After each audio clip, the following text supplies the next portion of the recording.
Shabbat Shalom, family. Shalom. It's that time of the week again, that Shabbat day. Welcome to everyone. May the Most High be praised, giving all glory, honor, and respect to our King, our Savior, our Protector, and our Guide.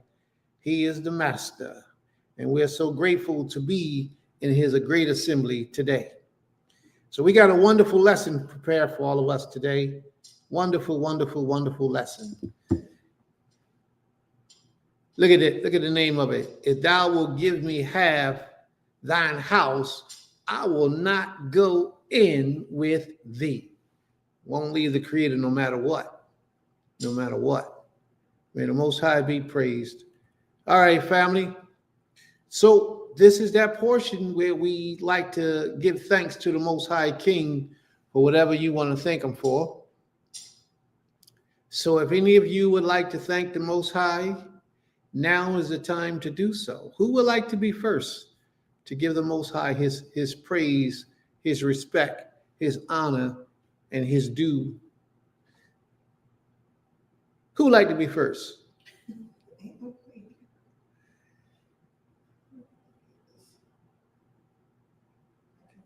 Anyone? Okay, you got it. You want to go first? Okay.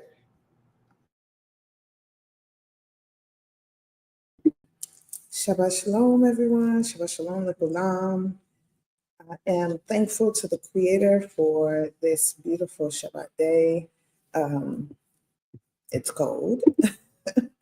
It's cold, but Creator willing, it will warm up soon. I'm thankful that the Most High saw fit to allow us to rise up and call upon His high and holy name, knowing that He is our true King, our true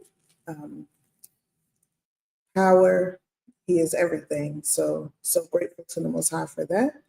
Thankful to the Creator for my Horim, my parents, for everything and all things that they represent in my life.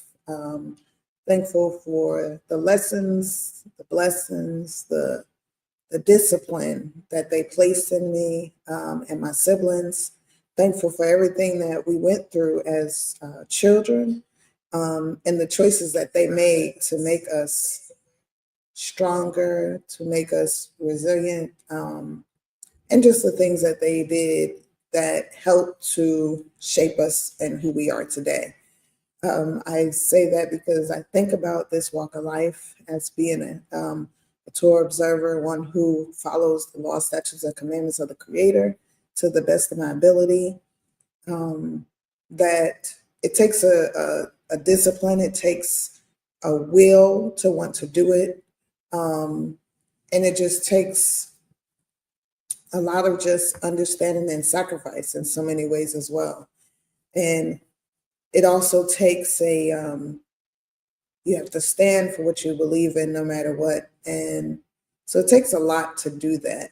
And I'm not saying people who didn't grow up like me can't do it, but for me, I feel the discipline and the sacrifices that I learned as a child and the things that my parents took us, taught us, helped to allow me to be, who I am today, to have that strength, to have that discipline, to have that ability to sacrifice the love for my people.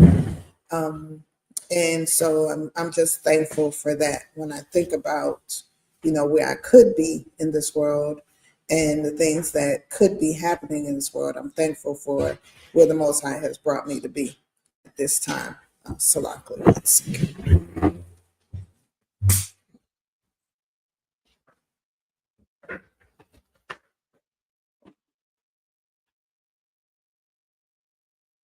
Shabbat shalom. Shabbat shalom. Give us 1 second, please. Give me a minute.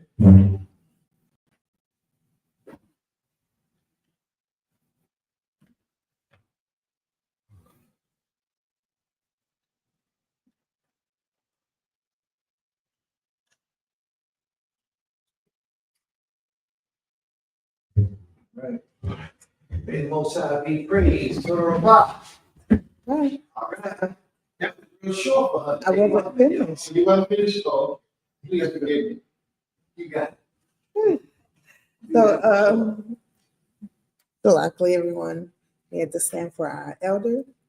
I am thankful to the Creator, also for my Ish, for the Creator allowing us to be in this union. I'm grateful that the Most High has allowed us to celebrate another year of our union, um, to grow into this walk together, to continue to hold each other accountable for the mission that we have been set before, that the Most High has placed in our hands.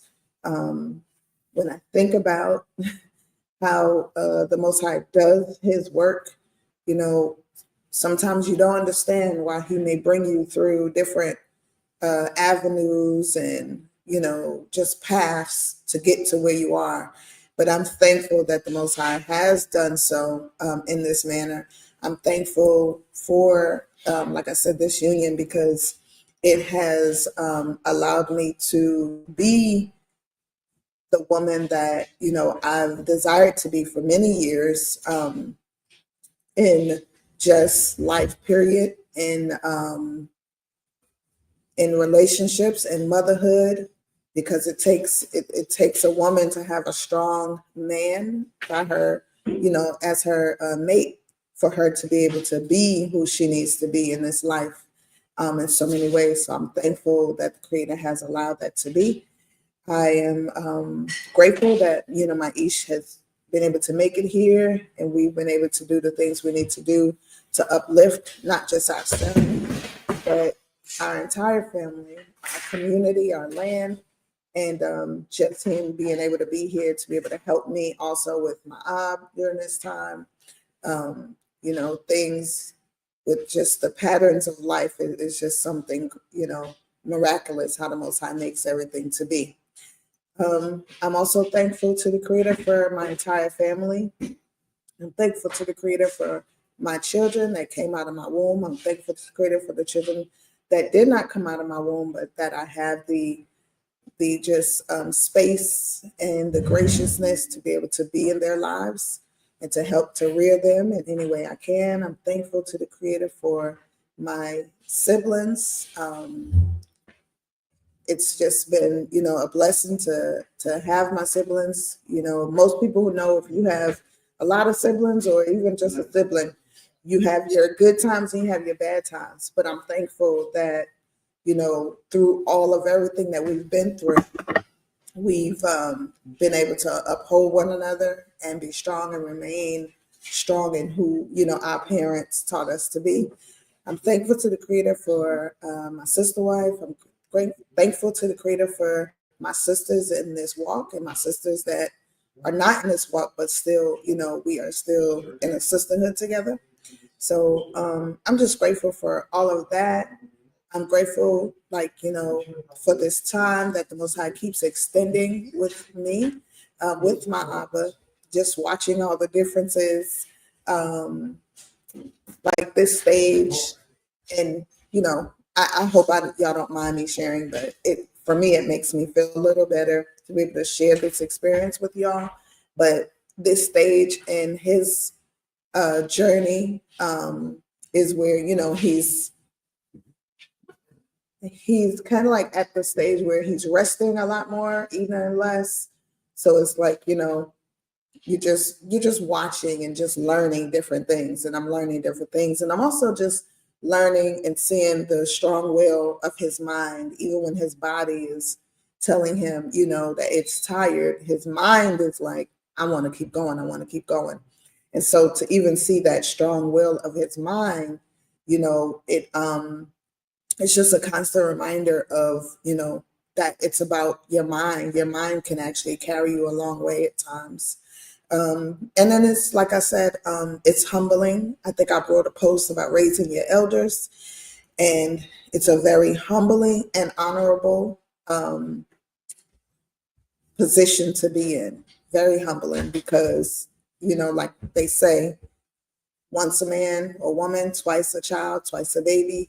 And he's at that stage, you know, where it's like a baby again. So I'm just humbled, and it makes me too also think about all the things. I was talking to my spiritual Bati Yasmin, And we were talking about this experience because she just did it with her mom, with her Ima, of like, dang, was I this difficult as a child or as a baby? Like, please forgive me, because woo, it's a lot to to see, and you can see what your parents went through with you. So I'm just grateful for that. I'm grateful for the laughs that I'm able to have with him, because even in his sickening time, this time, he still has his jokes. He still comes up with things to, say to make you laugh, or, to just joke some thought provoking conversation. And even though it's a small conversation, it's still there. So I'm just grateful for this whole entire process and this time with him. Yeah, I'm just here, and I'm grateful for the Shabbat day. So Toda Rabah, Zehu. May the Most High be praised.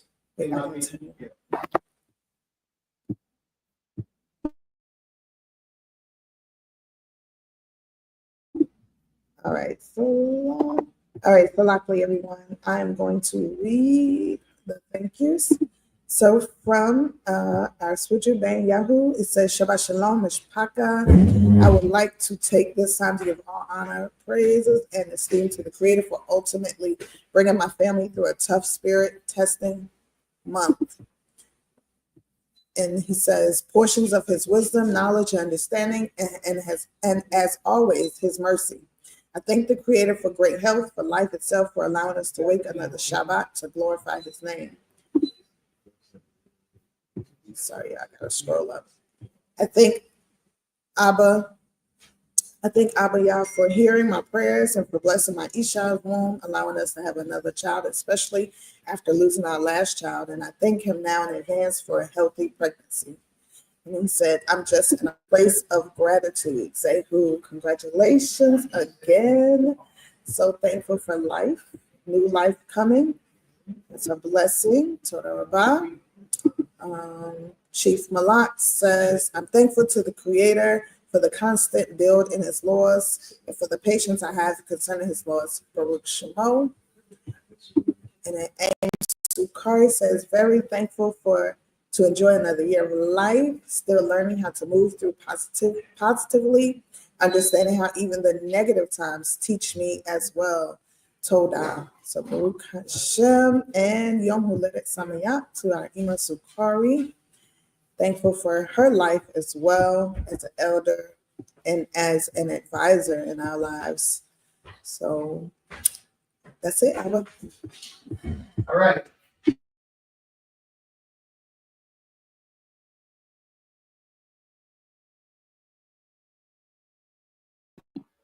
Yes, I'm back.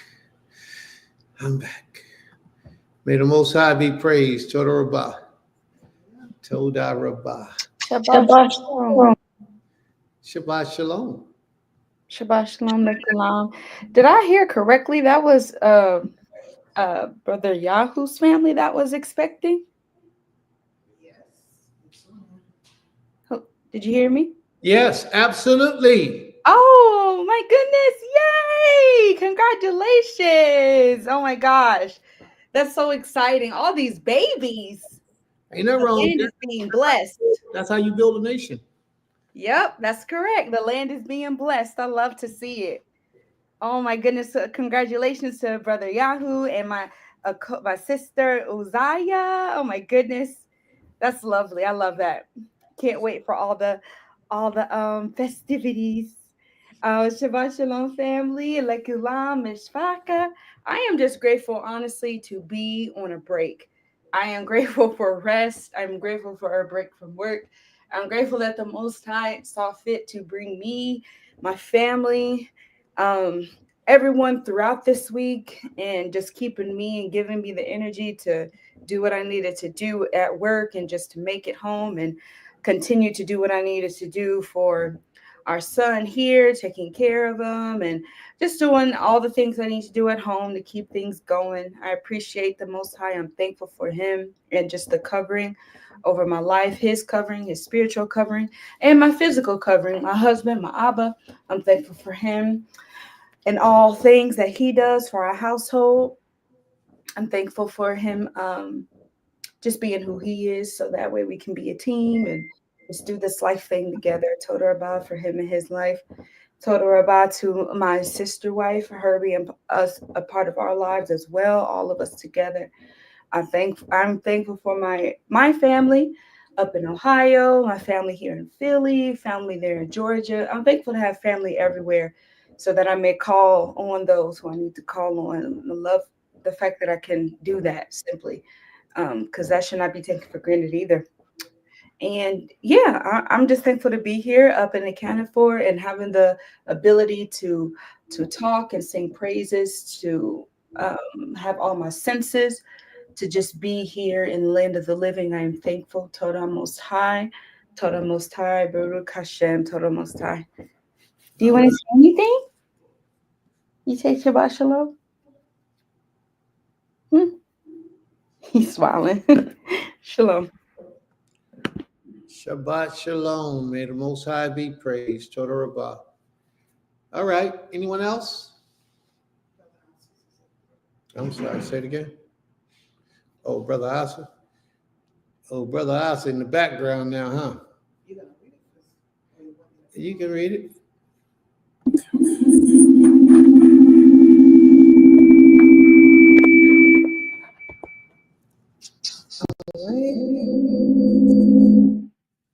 All right, Brother Asa says, all glory to the Most High for the things he is doing for Yisrael. And Sister Viada says, Shabbat Shalom and joyful winter solstice. And Imatiti says, I love to thank the Creator for the breath of life, family, friends, and discernment on how to live shalom life, to live a shalom life. All praises to the Most High.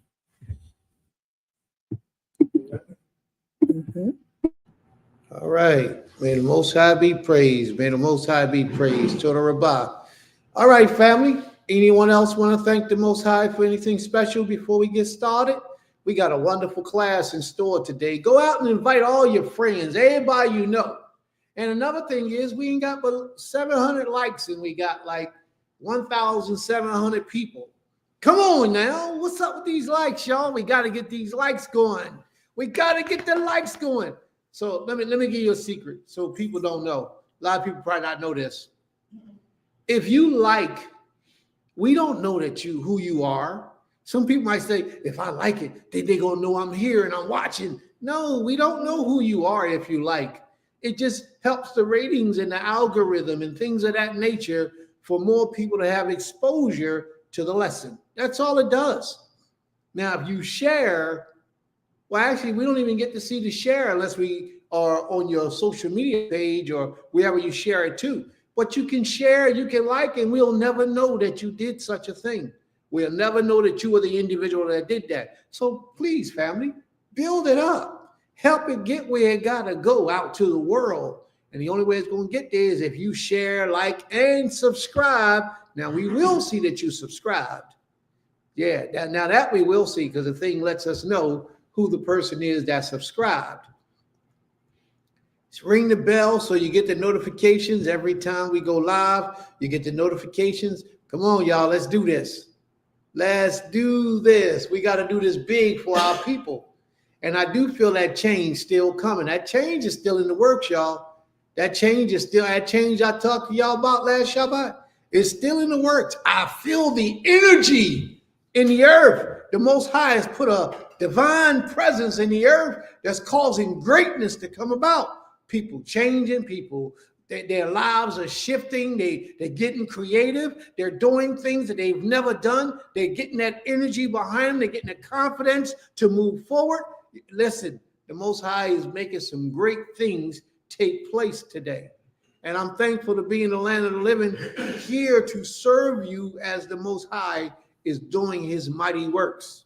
There's a lot of people didn't get to see 39 3/4 years old, like my age, my age, don't y'all be laughing at me. 39 3/4 years old. That's my mind state. That's where I stay at. Yeah. That's not my physical, but that's my mental, spiritual. There you go. That's where it's at. I like that. I like the way that go.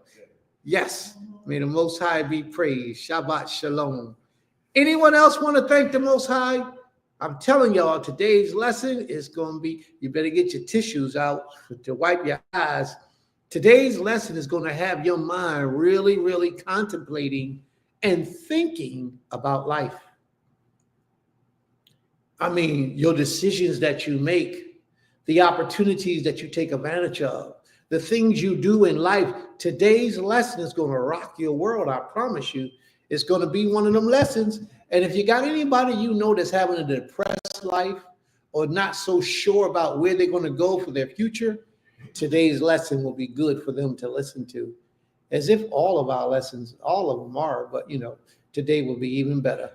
May the Most High be praised. Toda Rabbah. That's you, Ema.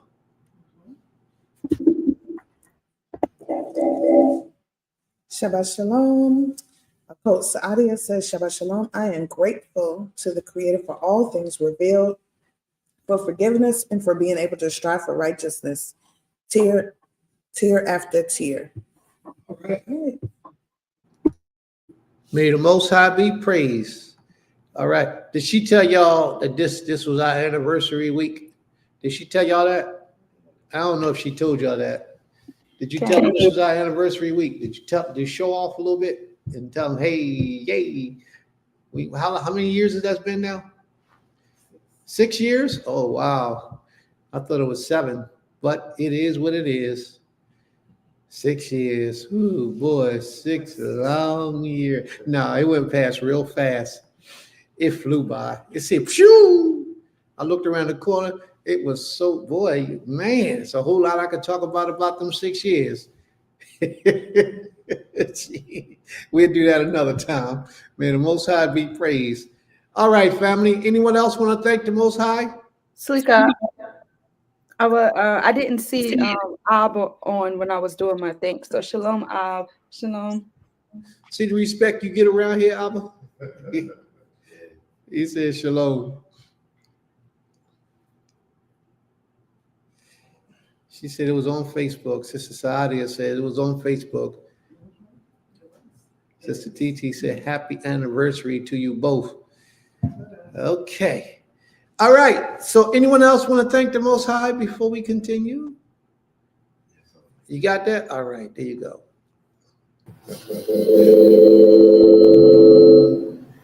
Shabbat Shalom, beloved Mishpachah. Giving all praise to our Most High Creator for yet another Shabbat here at Beulah. Truly giving the Most High praise for another day here at Temple Kefarim, and for Prince Kes and Princess Medaya. And happy anniversary to you both on your blessed union. And just thankful for being able to be around great, wonderful people. It's truly awesome. Thankful for all that the Creator is doing, even in things that may seem to be setbacks. Still persuaded it's going to be yet a setup for what the Most High is doing in our lives, and just moving forward for growth and for expansion, and for what the Creator is really doing in us. I was thankful the other day. Prince and I had a chance to work together. We felled one of the trees out there at the front of Beulah, and we did a great job. And Prince and I just using that Samson Hope strength, and we just got that tree down, and we just made it happen. And it just feels good to get busy with your hands and just make things happen, and to see progress and to move forward. So I'm truly thankful for what the Creator is doing in our lives in this hour, and for what He's doing in the nation, and just excited to see where He's going to take us from here. Shabbat Shalom, beloved. All right. Okay. May the Most High be praised. Toda Rabbah. Abba is a little modest with that tree situation. Abba pulled up. We finally get to see each other after 2 days of being on the land. But when he was here, I was over in the other part of Georgia. I get back, it's late at night. He sleep. I'm tired. We go to bed. So 2 days later, I think it was, we got together. And one of the first things he said to me was, hey, you know what, Prince? Every time I come on this land, this thing just disturbs me. This tree, this dead tree that's sitting out in the front, we got to get rid of it. The very next day, that's what I'm talking about. The very next day, that tree was on the ground. But let me tell you what happened. He took that tree down, He trying to give me a little credit for it. I ain't did nothing. I said, you know what, Abba, let's tie a rope around it and let's pull it down. It didn't work. The tree wasn't as dead as we thought he was. It didn't work. So Abba got the chainsaw out. I got the proof, y'all. I got the videos. I can prove it. Abba got the chainsaw out, chopped it, cut it from the back, and leaned on it, and the tree fell on the ground and split up. It was a blessing. So I was the one who did all that work. I was the one who came up with that ideal. I was the one who said, no, I can't take this mess. It's good. No, seriously, it's good that when somebody sees something and then they say, let's get it done. Let's do something about it. We didn't wait till the next time he came. It didn't take 5 and 10 days for him to say, all right, let's go get it. The very next day, we jumped on that tree and took it out. That tree, boy, that tree ain't messing with us no more. And then we took it all and put it out there for firewood. So we're going to burn it up. We're going to burn it up. We should have did it last night. We should have had that fire going before the Shabbat came in. Yeah. But see, maybe. I'm saying all this because I'm saying you can tell a quality man when he's in your presence. You can. A lot of people sit around and be around for years and do very little to be productive to the overall project. Abba, when Abba come around, every time he come around, first thing he say is, what we need to do. I'm here. Let's get it done. And today, 2-3 days ago, however many days ago, he did it again. And we got it done. May the Most High be praised. Toda Rabbah. Toda Rabbah. He don't be playing. Okay, you got it.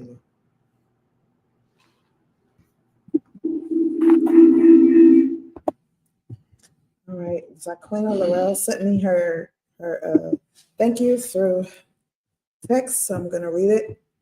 It says, Shalom family, it's been 2 weeks since I got back to Maine. My trip to the Caribbean, Virgin Islands, Georgia, and Florida was awesome. All praises to the Creator for safety, guidance, and protection. Yep, it was lovely. The highlight of the trip was on November 28th. Our Abba, that's her, Zaquina Laurel, and Aim Kitar, and their siblings, their Abba, turned 90, his 90th Earth Day, when many family members gathered together in Florida from different places to celebrate with him. It was an amazing, fun experience that would be forever treasured. I'm now working on vacating Maine. Yay! Ha ha ha. Shalom Shabbat, royal family, full joy. Zaquina Laurel. She now is working on vacating Maine. She's a part of the Beulah Land and Temple Phirene family. I wonder if that might mean she's down coming to live here. Oh, that's what that might be. Huh? I said that was going to be my question too. Yeah. Oh boy. Let's get prayerful, y'all. Let's all just get prayerful. Let's leave it in the hands of the Most High and see what the Most High puts in her spirit. But even if she doesn't come and live on the land, but we wish she do, we pray that she does. But if she doesn't, at least she'll be closer if she comes anywhere on this side. Yeah, that cold, freezing place, huh? Hours away. All right. May the Most High be praised. That's right. Quality speaks for itself. That's right. Speaking about a man. Absolutely correct. Did anyone else want to thank the Most High for anything special? Aim Kater, are you there? I don't like to move on without knowing that you're there and you're present and everything is okay. All right. Maybe, maybe not. All right. Did anyone else want to thank the Creator for anything special? I know people just saying, get to the lesson, Prince, get to the lesson. But we can't bypass giving the Most High his praise. A lot of people open up, they open up with prayer. Well, we open up with giving the Most High his praise. That's our form of prayer. But we allow every individual to give that praise to the King, to the Most High. All right. So is there anyone else who would like to thank the Most High for anything special before we get moving? Because we get ready to get moving. But we can take our time because we got a lot of moving to do. And this room is supposed to be packed. We're supposed to have 2 million people in the house right now. 2 million people supposed to be in this room right now. Where they at? Oh, you know what it is? I forgot. Y'all ain't go out and share. Y'all got to go share the page, y'all. Y'all got to go share the page so that the 2 million people get in here and we can reach 2 million souls to help them all learn about the Almighty. All right. So nobody else is going, so I'm going to go. Oh, you want to go again? All right. Go get it off your chest. Get it off your chest. Get it off your chest. No, yeah, I didn't.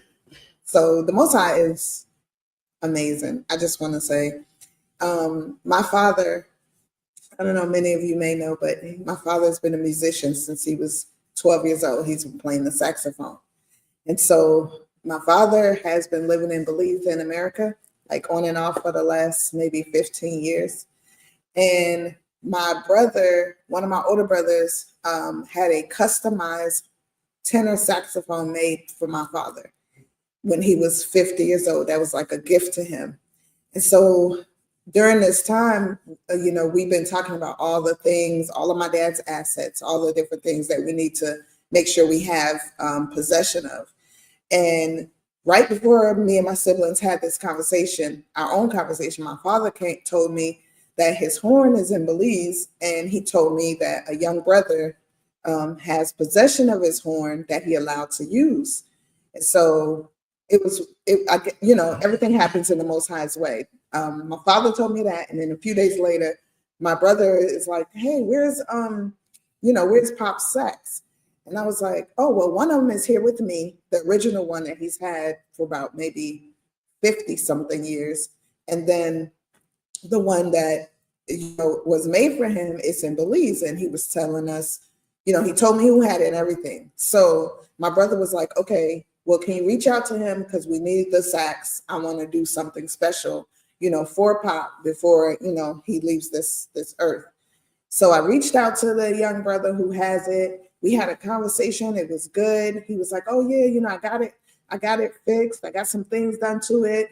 I offered, because that's what we do. I offered to, reimburse him for whatever he did. He said, "Oh no, I used it. So that was my way of giving thanks to your father for allowing me to use the horn, blah, blah," right? I said, "Okay, great." So then 2 days ago, I'm speaking to my older brother because he's back from Africa. And I'm like, "Okay, I know who has the horn. How do you want to move forward?" He said, "Well, text him and let him know that I would like for him to put it on in the Delta Dash, because in Belize, shipping is very funny. But if you do Delta Dash or some type of way it can go on a plane, then we can get it in 2 days." So I let the brother know, what we decided as a family. And then his response to me, his first response was, "Well, I want reimbursement for everything I did for the horn." I said, "What?" And all I saw was red, and smoke. I'm like, "Oh my gosh." I had to literally just breathe. And I called my brother. I said, "I'm going to let you handle this, because if I have words, it's not going to be nice. And we still need to get our father's horn back." Mind you, this young man says he told me prior to this conversation how my father's like a father to him, how he's feeling what we're feeling, all this stuff, which, of course, when people say that, I'm like, there's no way you can feel what I feel when I'm, what I'm dealing with. But okay, neither here nor there. You said all your words and how that's like a father to you. So when my brother got on the phone, he gives my brother this whole story about how he's working on an album and he's just not ready to give the horn back. And my brother was like, "I like the backstory. I appreciate all that, but the horn was never yours." And he even admitted it was never mine. He was alone. And so my brother said, "So outside of all of that, I'll give you whatever money you're asking for. I just need my father's horn back at this particular time. This is a legacy. This goes for our family." And so he wanted to continue with whatever story he wanted to come up with. And my brother literally was like, we're coming to you. He said, I'm doing my best to stay as peaceful and as harmonious in this process as possible, because this isn't about you or, me. This is about something that is on principle for our family, and, and what you stated to my sister. He said, but regardless of that, you stated you didn't want any of that, but this is where we are. So he kind of, it was kind of like he was acting funny. So my brother then called some family that we know in Belize, because they're all in Belize, of course. So once the family over there got involved, I text him, let him know, hey, one of our family members will be coming to pick it up. He doesn't respond to me at all the whole day after that, like from all morning. So this morning, the family member says, I'm on my way to wherever he is, because I'm not going to put that out here, but I'm on my way to where he is, and I'm going to get the horn, and we'll have the horn back today. And I'm just thankful to the Creator that the Most High saw fit to step in and intervene in that process, because I just, I can't even imagine if this guy would have just kind of ignored us and what steps we would have had to take to retrieve my father's horn, to retrieve something that was a gift to him. And so, I'm just, once again, just humbled by the Most High's guidance and protection and mercy in this process.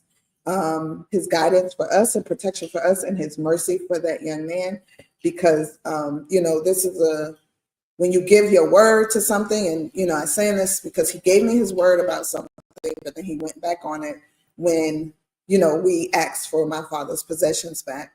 So, and it's also to say, people will take advantage of elders. So it's very important that when you have elders in the midst of you, that you make sure that there's people that they're protected as well, because people will literally, if they think you are alone or anything like that, they will definitely try to take advantage of an elder. And once they realize that, no, this elder has family, this elder is not alone.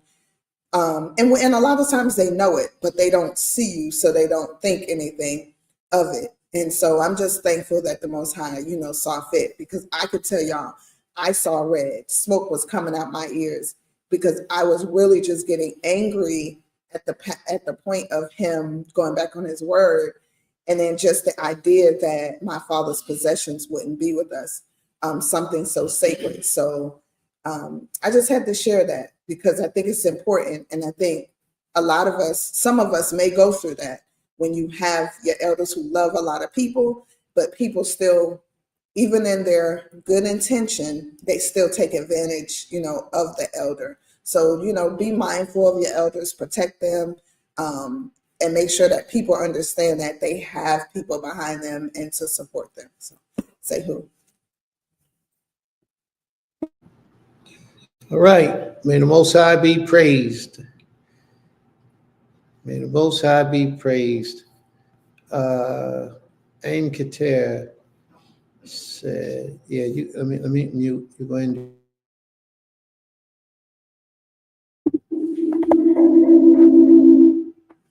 Aim Keter says, Shabbat Shalom, family. All praises to the Most High for ability to enjoy simple things in life. Shabbat Shalom, Aim. And Taylor.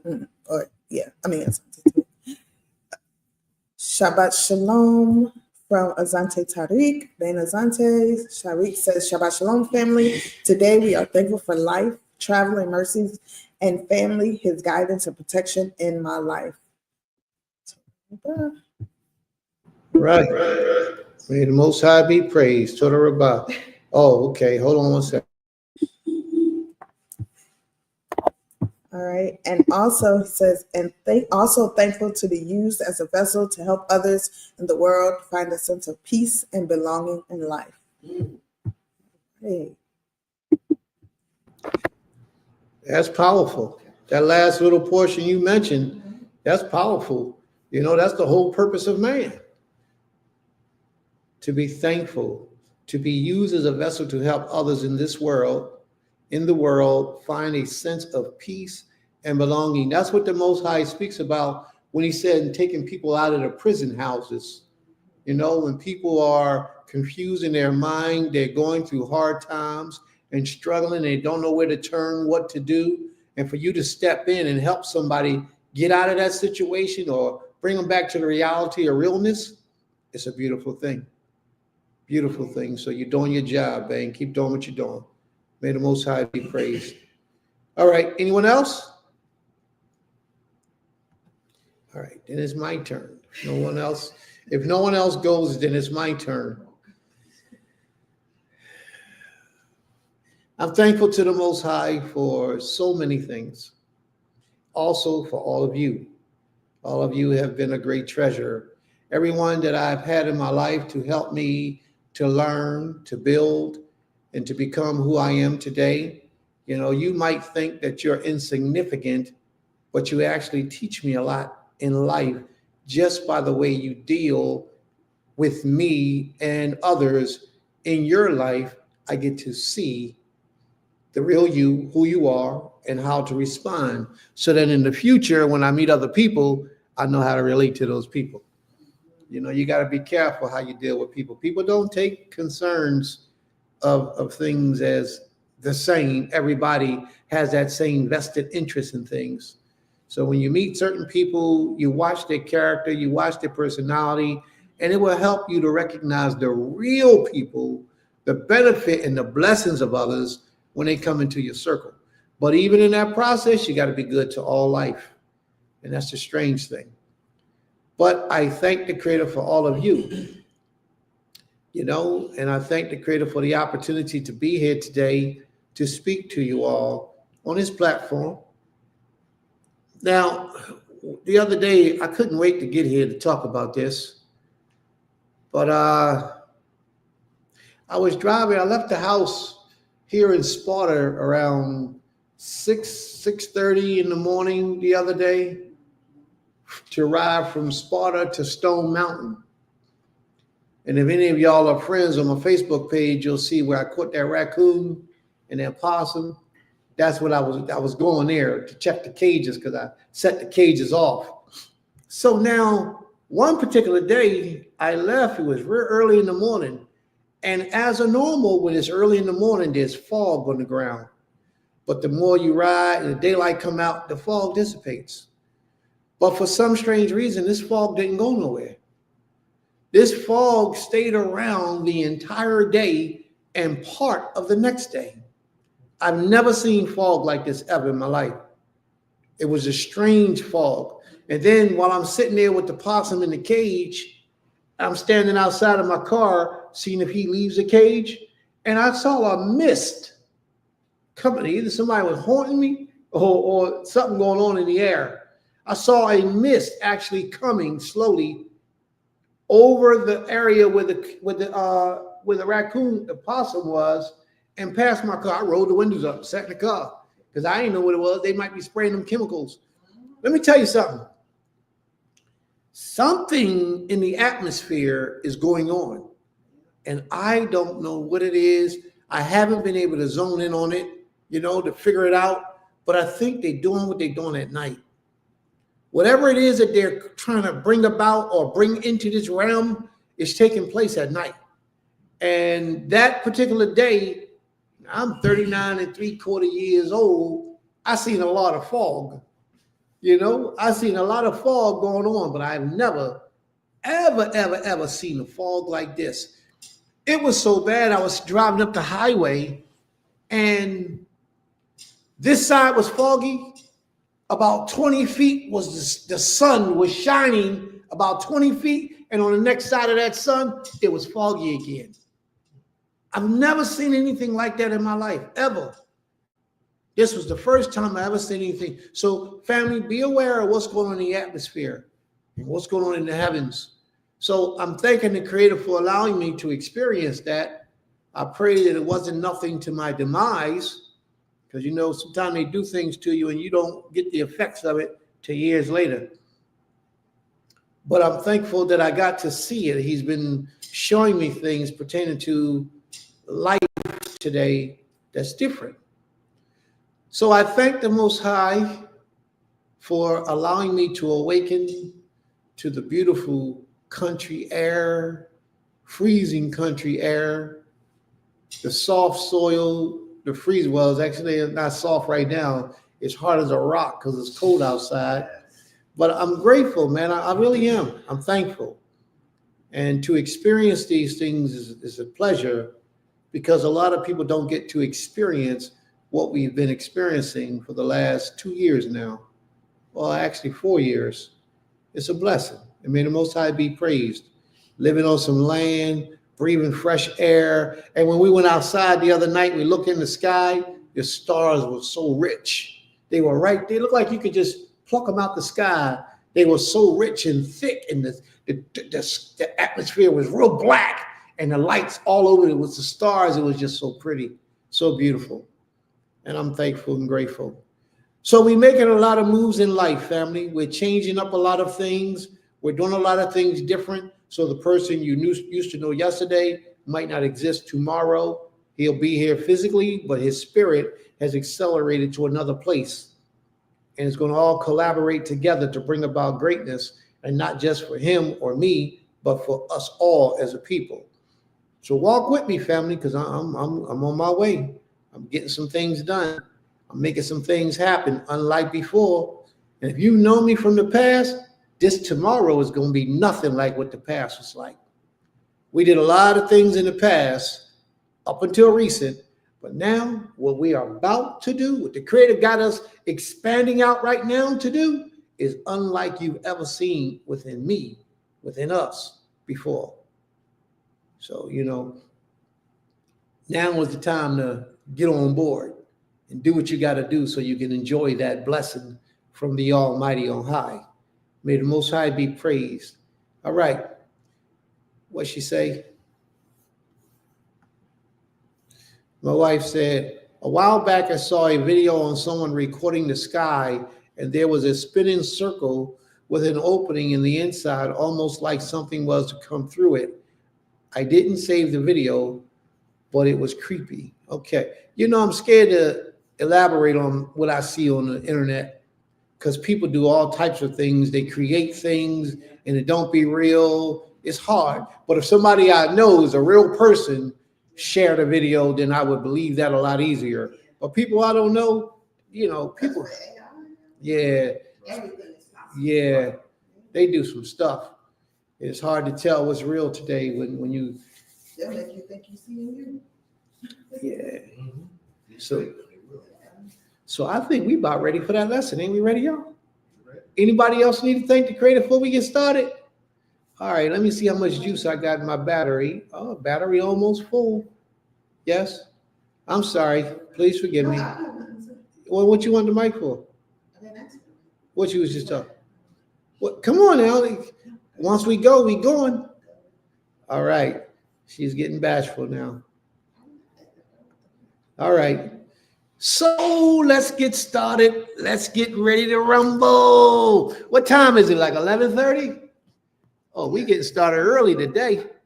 Yeah, we getting started early today. It's okay. We're going to do this. All right. So let's go, family. Share, like, and subscribe. Do what you got to do to get this thing going because it's that time. We're getting ready to get it in. So, like I said a few minutes ago, go get your tissues. Go get your rags so you can dry your eyes. So, because you're going to do some crying probably. Some of y'all going to do some crying because some of y'all are really emotional. Y'all going to do some crying. And a lot of y'all is going to upset you. It's going to break your world and shatter your world.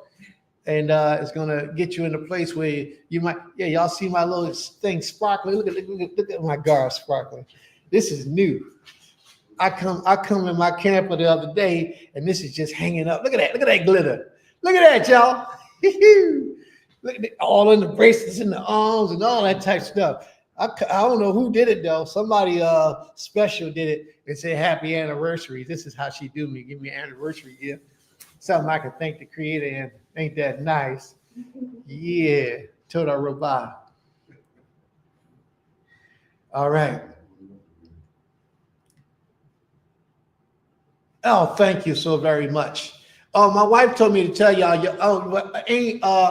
Sister Laurel told me to tell y'all. Y'all can't call me Prince no more. Y'all got to call me Your Majesty.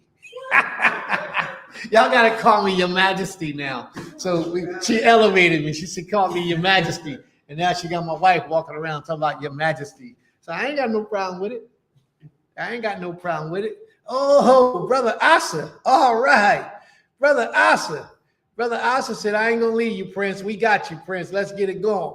You reading for us today, Brother Asa?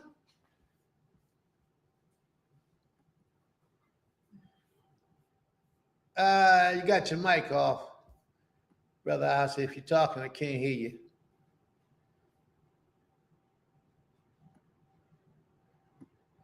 Yeah, she said, y'all can't call me Prince no more. Y'all got to call me Your Majesty. His name, Your Majesty now. So that ain't me getting no big head. My elder gave me that title. She gave it to me, Sister Laurel. All right. Yeah.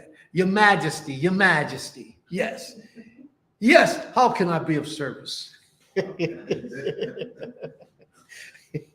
All right. Come on, y'all. Let's get that energy. Stand up. Everybody stand up. Do a couple jumping jacks. Get that juice running through your body. We got to get this thing going. Come on now. We got to get it going. Can't be sitting around. We got to get this thing going. All right. Brother Asa, you with me? I can't hear you, bro. Are you reading or you come up to speak? Which one? Which one, bro? Are you going to be reading? Shalom. Shalom. Did you want to come up and read or do you come up and want to say something? Which one? Just to greet everyone and just to know that, I'm supported and I'm encouraged by the conversations, and we're to reach out to each other and ensure that, everyone is fine. And it's good to see everyone on.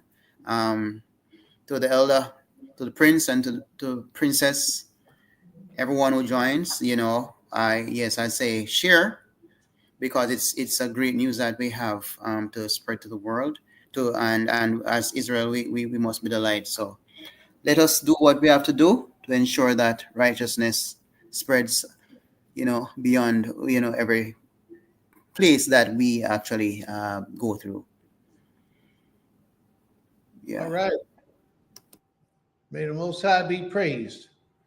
May the Most High be praised. So then if Brother Asa came on to greet everybody, I need somebody down to read. Is there anybody who would like to volunteer to read for Your Majesty today?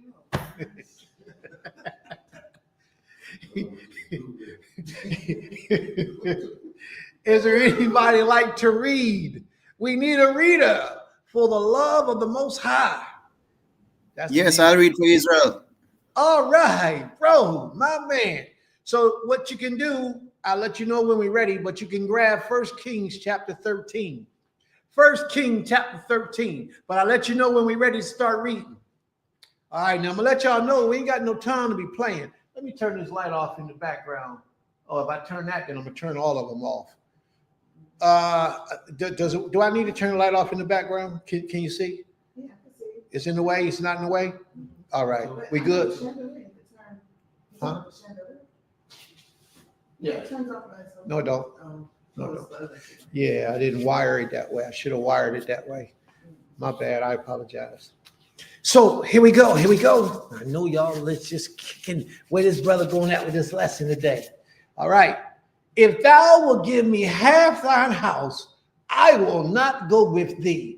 There is no way that you're going to get me to turn against the teachings of the Almighty. Now, I forgot to greet my brother too.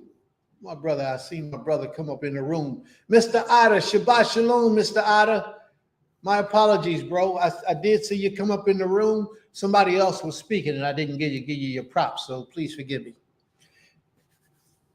If thou would give me half thy house, I will not go with thee. Now, a lot of us are easy to persuade to walk away from the Almighty. So many of us are easy to be persuaded to walk away from the way of the Almighty. Last night we had a little talk at dinner last night. Me and a couple of brothers. We have Shabbat meal together. We try to do that every Shabbat. And we had some real deep conversations going on last night, didn't we, Alan? Yeah. We had some real deep conversations. Oh yeah, we had some good food too. Yeah, Food was good. yeah, the food was pretty good. Yeah, mhm. Pretty good. Yeah, the food was pretty good. But the conversation was powerful.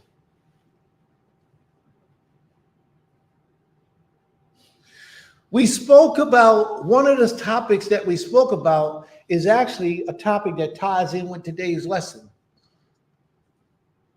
We spoke about the seriousness of your dedication to the Creator.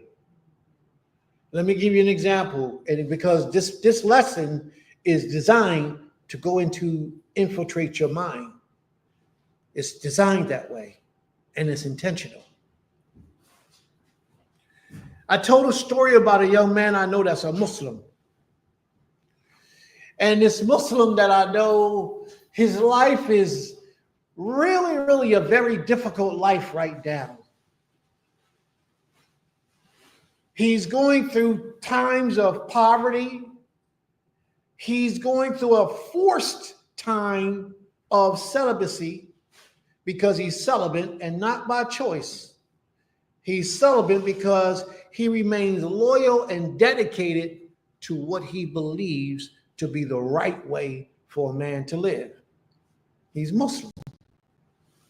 The deity he worships, but he gives his all, his energy to worshiping that deity. And that's what between him and the Creator. I ain't got nothing to do with that. But I want to use his experience to tap into you and your mind before we go into our readings and our lesson today.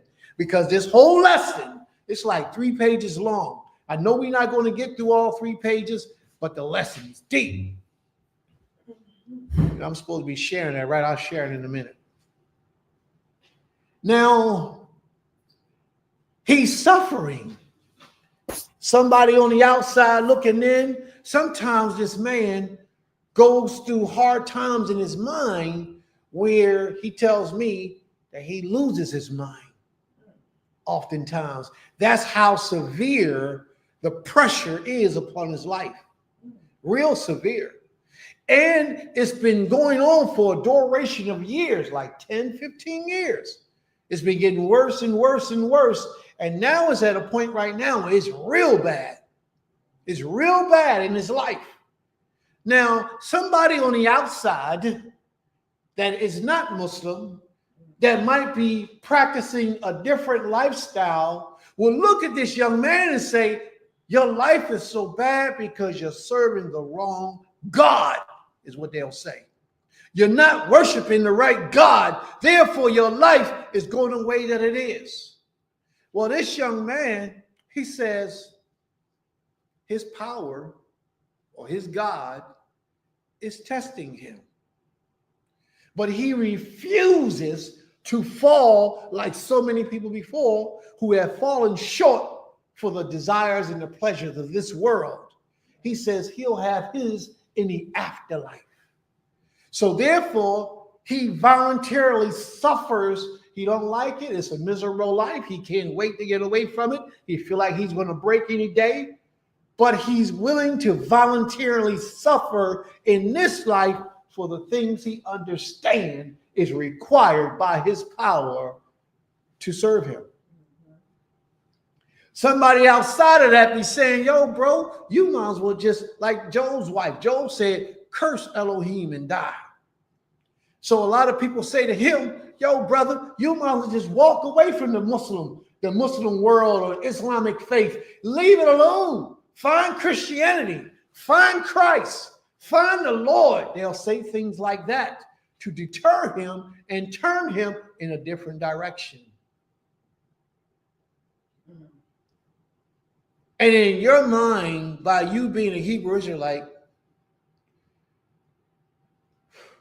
first thing you would say, on the average, not everybody, but on the average, first thing we would say to the brother is, well, you're practicing idolatry. step outside of that and come over here with me and serve the Creator over here, reclaim your nationality, and watch how your life changes. You know, it's something I want to mention because it's a very important thing.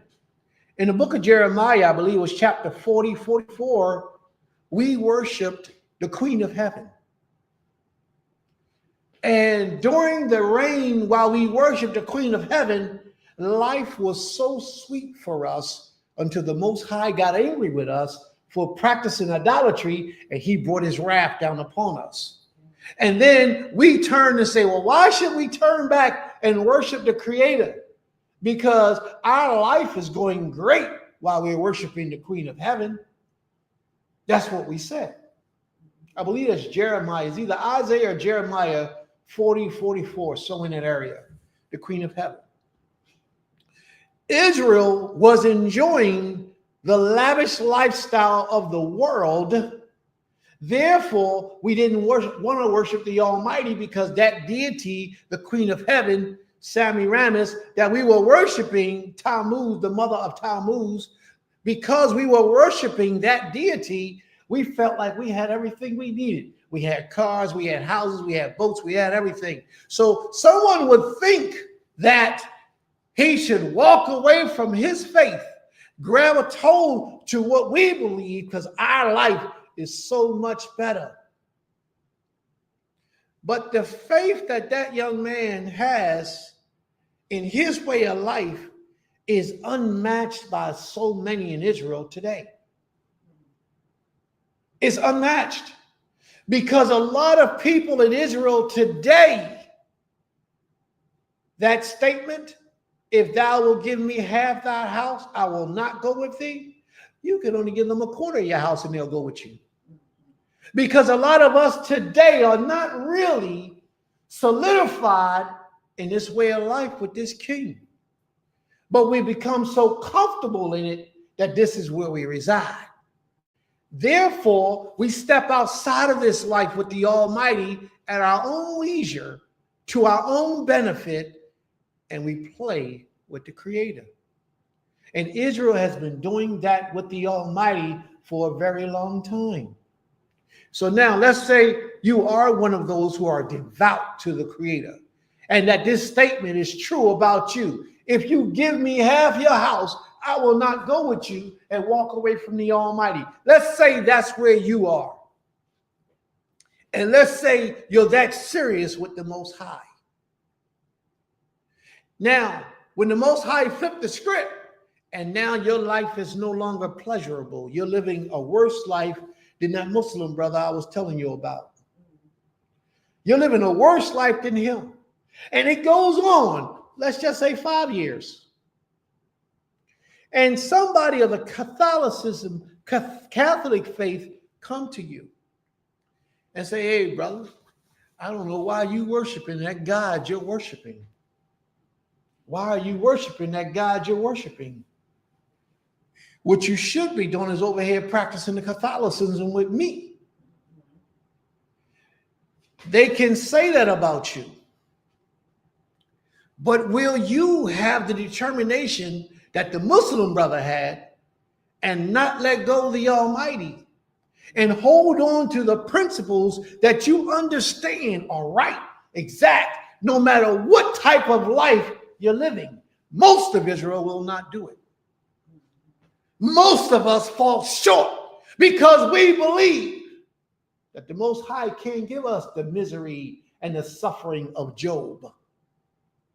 We believe that the Most High, to worship him and serve him, is only a life of abundance. And that's not reality. That's not how it is with this king. Because oftentimes the Most High puts you through tests, trials, and tribulations to see if you really love him or if you just using him. And so many of us are just using the Most High to make it through, to have somebody we can call on and say, hey, help me out of this situation. And we're no different from the Gentiles, many of us. What's wrong, Abba? For many of us, we're no different from the Gentiles. Matter of fact, a lot of Gentiles are a lot stronger in their conviction to their power than we are Israel, and we are the holy seed.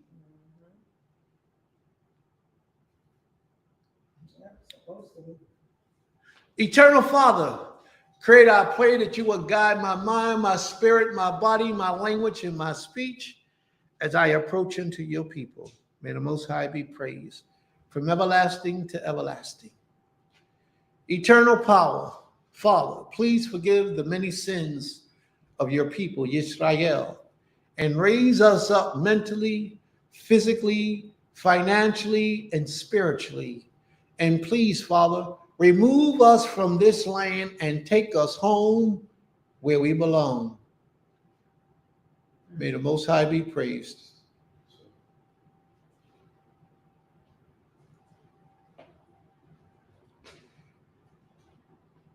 Our love for the Most High is demonstrated through our willingness to obey him.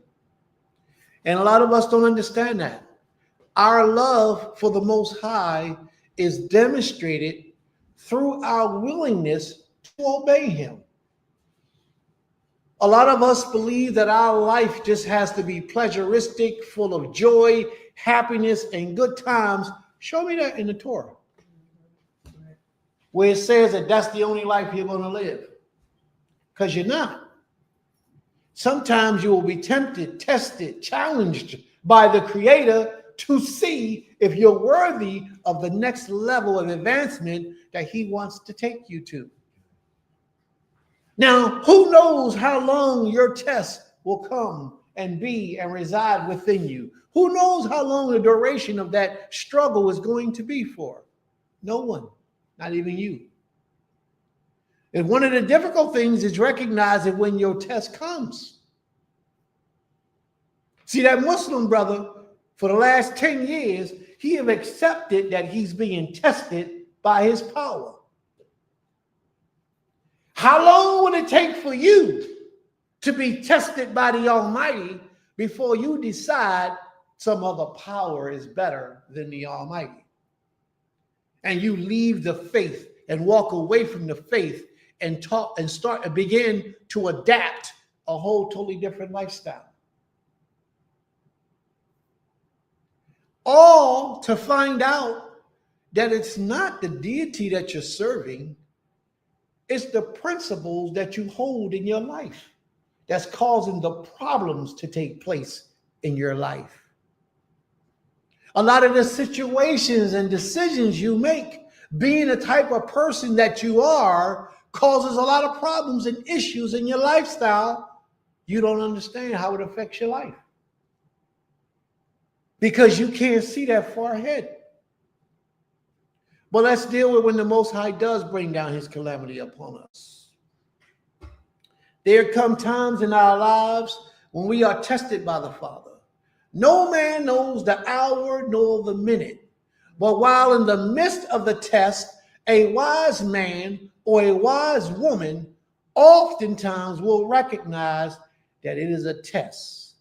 And at that moment, we have the ability to pass or fail that test. That challenge comes to most of us.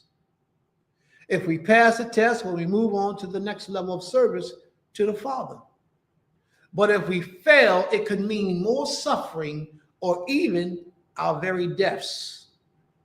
Now, this ability, this test, it happens in our lives. Almost every one of us.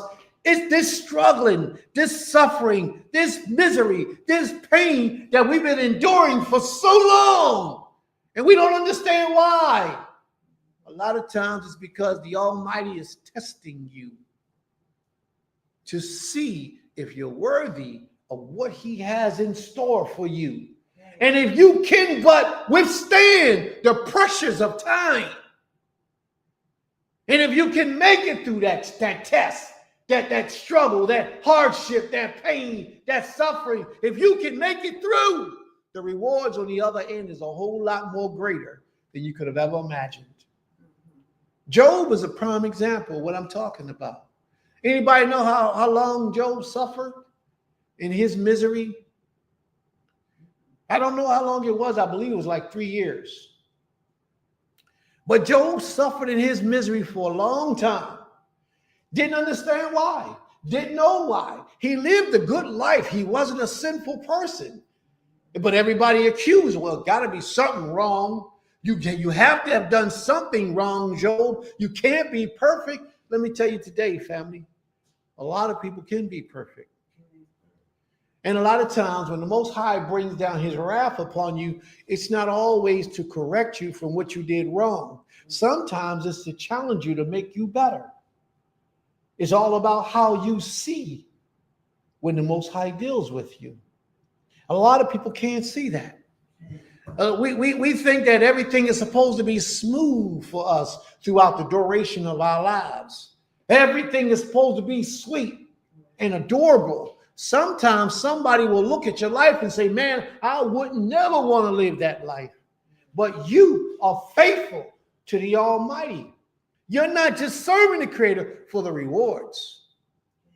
When I say rewards, I mean the beautiful life, the white picket fence, the backyard with the dog running around, and the beautiful wife or the beautiful husband. That's not the only reason why you're serving the Creator. You're serving the Creator because you're a good person and you want to do what's right throughout your life.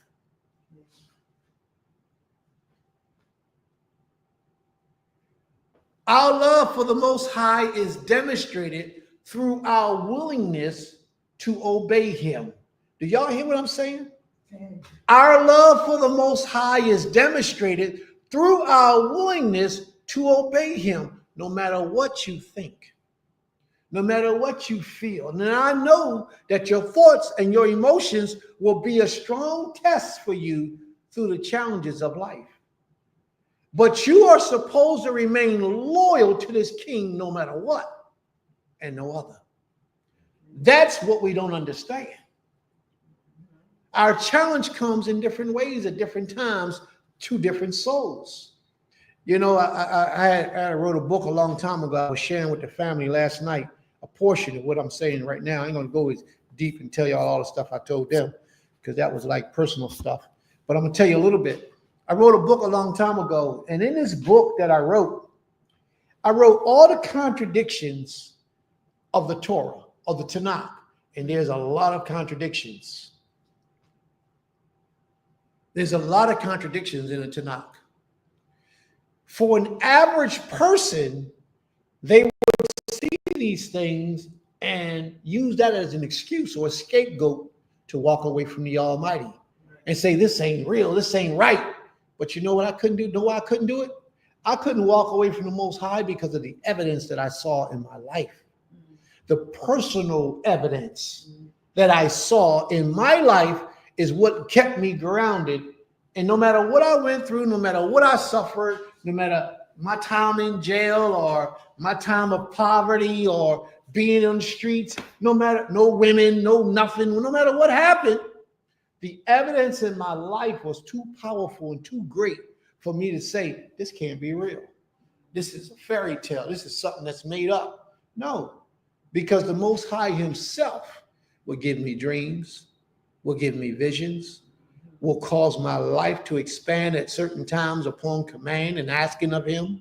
You know, these personal things in my personal life allow me to understand what the Most High had in store.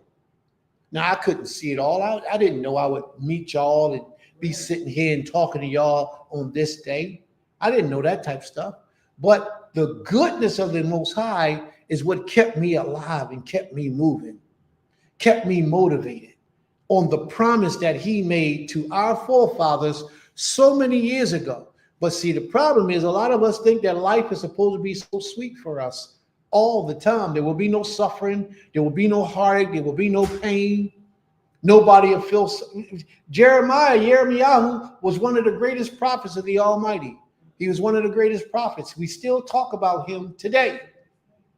He spent a lot of his time in jail doing his prophetic priesthood. And I say prophetic priesthood because Yirmiyahu was a priest. He spent most of his prophetic days in jail and being tormented and spit on and kicked at and all types of troublesome times. but he never lost faith in the Almighty. He never gave up on the Creator. No matter what they threw at him, Yirmiyahu, he accepted it and moved on and remained loyal to the Almighty. And all those people who brought shame and calamity upon him, the Most High dealt with every one of them. Zedekiah had his eyeballs poked out. That's how bad it was. He had his eyeballs poked out. Why do you think? Because of the evils that he brought upon the prophet of the Almighty. Don't let nobody shake your ground. Nobody shake your ground. The Most High will fight the battle for you. Believe me. You got to remain committed to him. No matter how long your test is for, no matter how much suffering you go through, you don't give up on the Creator. Now, if the Creator elevates you from one level to the next level, the only way you're going to get elevated from that level to the next level is through endurance and patience. You got to go through this to get where you got to go. So, Brother Asa, you there with me? Here. I'm here. Let's rock and roll, brother. Let's start at 1 Kings chapter 13. For all of you who don't have it, it's okay, because we're going to read it for you. 1 Kings chapter 13. 1 Kings chapter 13, verse 1. And behold, there came a man of God out of Judah by the word of the Most High unto Bethel. First thing you got to recognize is that there came a man of the Most High.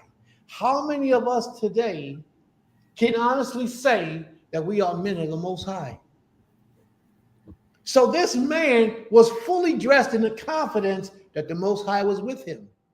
How many of us are fully dressed in the confidence that the Almighty is with us? If you are fully dressed in the confidence that the Most High is with you, no matter what happens in your life, you know the Most High got your back. But let's see about this man who was fully confident that the Most High was with him, and let's see how strong he was. Read on, please. And he cried against the altar in the word of the Most High and said, O altar, altar, thus says the Most High, behold, a child shall be born. I think you missed some things, brother. I think you missed some things. I do know that your book reads slightly different. Let's start over again from 13:1, please. Okay, 13:1. And behold, there came a man of Elohim out of Judah by the word of the Most High unto Bethel. And Jeroboam stood by the altar to burn incense. There you go. Say that again. Who was that? And Jeroboam stood by the altar to burn incense. Jeroboam was a king. Y'all know who Jeroboam was? Jeroboam was a man came from Shiloh, Anijah by name, Ahiah by name, and prophesied that Jeroboam would be king. So the Most High ordained Jeroboam to be king. By the word of the Most High, he was placed in that kingship position. But watch the type of person he became as king. Watch what he did with a position that the Most High gave him. Read on, please. And he cried against the altar in the word of the Most High and said, O altar, altar, thus says the Most High, behold, a child shall be born unto the house of David, Josiah by name. And upon thee shall he offer the priests of the high places that burn incense upon thee, and men's bones shall be burnt upon thee. Stop, please. Jeroboam was anointed, or let's say appointed by the Most High. He was anointed by the people because the people's decision was to go with him. He was ordained by the Most High to be a king to the nation of Israel, the northern kingdom. But Jeroboam had an issue, or Jeroboam. His issue was he practiced idolatry. He wanted to bind all these different partners in his servitude to the Almighty. That's an abomination. And you know what? The Most High let it ride for a little while. For a long time, the Most High let it ride. He let him practice idolatry for a long time. And then the Most High had enough. So the Most High sent a prophet of his to talk to Jeroboam and warn Jeroboam about the idolatry that Jeroboam is committing. Part of the reason why I wanted to read this story is because I know a lot of people don't know this story. A lot of us don't understand, don't know where this is at, never even heard this story. Therefore, Prince had to bring it out today and teach on it about a personal thing within every one of us. Jeroboam was set up and orchestrated to rule over the nation by the Almighty himself, and he failed because he wanted to practice what? Idolatry. Let's see what happens. Read on, please. He said, I'm sorry, a prophet said, he said, a man is going to come, Josiah by name. See, he called his name, Josiah. By name, he called this man, who is also a king, into existence. And he said that king that's going to come is going to destroy and burn up men's bodies on this altar, men's bones. Now, read on, please. 1 Kings chapter 13, verse 3. And he gave the sign the same day, saying, This is the sign which the Most High hath spoken. Behold, the altar shall be rent, and the ashes that are upon it shall be poured out. And it came to pass, when King Jeroboam heard the saying that the man of Elohim, which had cried against the altar in Bethel, that he put forth his hand from the altar, saying, Lay hold on him. And his hand, which he put forth against him, dried up. So Did y'all hear that? Did y'all hear that? Did y'all take in what just, no, I don't think y'all did. So let me start from the beginning. The altar that we're talking about is in where? Bethel. Bethel means house of El, or house of Ha Elohim. This is a place that they dedicated to the worship of the Most High. But the king had become wicked and corrupt. So the Most High sends a prophet, a man of the Most High. You could say Gabriel, because Gabriel means man of the Most High. This man of the Most High, this prophet, came to Jeroboam, to the house of the Most High, or Bethel in Israel, in the northern kingdom. And he said, he prophesied. And Jeroboam didn't like the fact that he was telling Jeroboam, you're practicing it. Believe me, y'all, a lot of things that this prophet said is not in the scripture. We're not reading everything he said. All we read is a synopsis that he came and what he did and what took place. We're not reading everything that he said. But obviously the things that he said angered Jeroboam. When Jeroboam said, take hold of him. So the prophet was prophesying against Jeroboam for all the evil practices that Jeroboam was doing by worshiping these idols and giving glory to someone other than the Almighty, and how the Most High was going to cause this kingdom of his to be demolished, and that this prophet named, this king named Josiah will come later on and bring it all in and cut up and burn up people who worship Baal on these altars. This was supposed to be the altar of the Most High, but they took it and made it something else under the leadership of a man named Jeroboam. Watch what happens. So now the prophet comes and speaks against all the idolatrous actions and the wrongdoings that they are doing under the auspice of the king Jeroboam. Jeroboam say, take hold of that man. And while Jeroboam was pointing at the prophet of the Most High, his arm froze. He couldn't even move it. Read that part again right there, Brother Asa. And his hand, which he put forth against him, dried up, so that he could not pull it in again to him. It dried up. He couldn't even move it because he used that arm or that finger or that hand to accuse the prophet of the Most High. That's right. Read on, Brother Asa. We're on a roll now. 1 Kings 13, verse 5. The altar also was rent. The altar was what? Rent. That means torn down. just as it was prophesied. And what else? What else happened? And the ashes poured out from the altar, according to the sign which the man of Elohim had given by the word of the Most High. If there's a prophet amongst you, that prophet will speak in my name. And the thing that he says will come to pass. That prophet spoke in the name of the Most High. And he said, today, this thing is going to happen. And as he spoke it, that thing came to pass. Read on. And the king answered and said unto the man of Elohim, entreat now the face of the Most High thy Elohim, and pray for me, that my hand may be restored me again. Stop. He had to humble himself.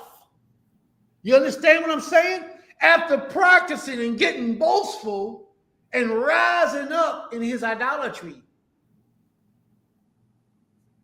he accused the prophet of the Most High because he had the authority to do so in his kingdom. He pointed his hand and made accusations. Many people will do that against you in this life today. But the Most High is on your side. The Most High is fighting the battle for you. The Most High see all those who make false accusations against you and who mistreat you and do you wrong and yet think that they're going to be all right. Well, that ain't the way it goes, because you are a servant of the Almighty. You are the true prophet of the Creator. But you don't know because you haven't given yourself that much credit yet. He still needs to bring that out of you. But anyway, don't worry about what people say about you. Don't worry about what people do against you. You stay focused like tunnel vision and you worship your king. Read on, please. And the man of Elohim besought the Most High, and the king's hand was restored him again, and became as it was before. Through his humility, the Most High allowed his hand to be restored to him again. But watch what happens after this. Read on. And the king said unto the man of Elohim, come home with me, and refresh thyself, and I will give thee a reward. And the man king, of wait a minute. You reading real fast, bro. And I know you're excited because it's such a good story. I know. Watch this, though. The king said to him, come home with me and refresh thyself. You know, Prince teaches. Brother Dawid texted me a message the other day in Messenger. One of the brother who listens in the lessons. He's probably listening in now. And he says, Prince, I heard one of your lessons the other day, how you said we shouldn't eat people's food who don't worship the Creator as you do. And that somebody accused him for not eating their wife's food. And he was excited because how did this person know this?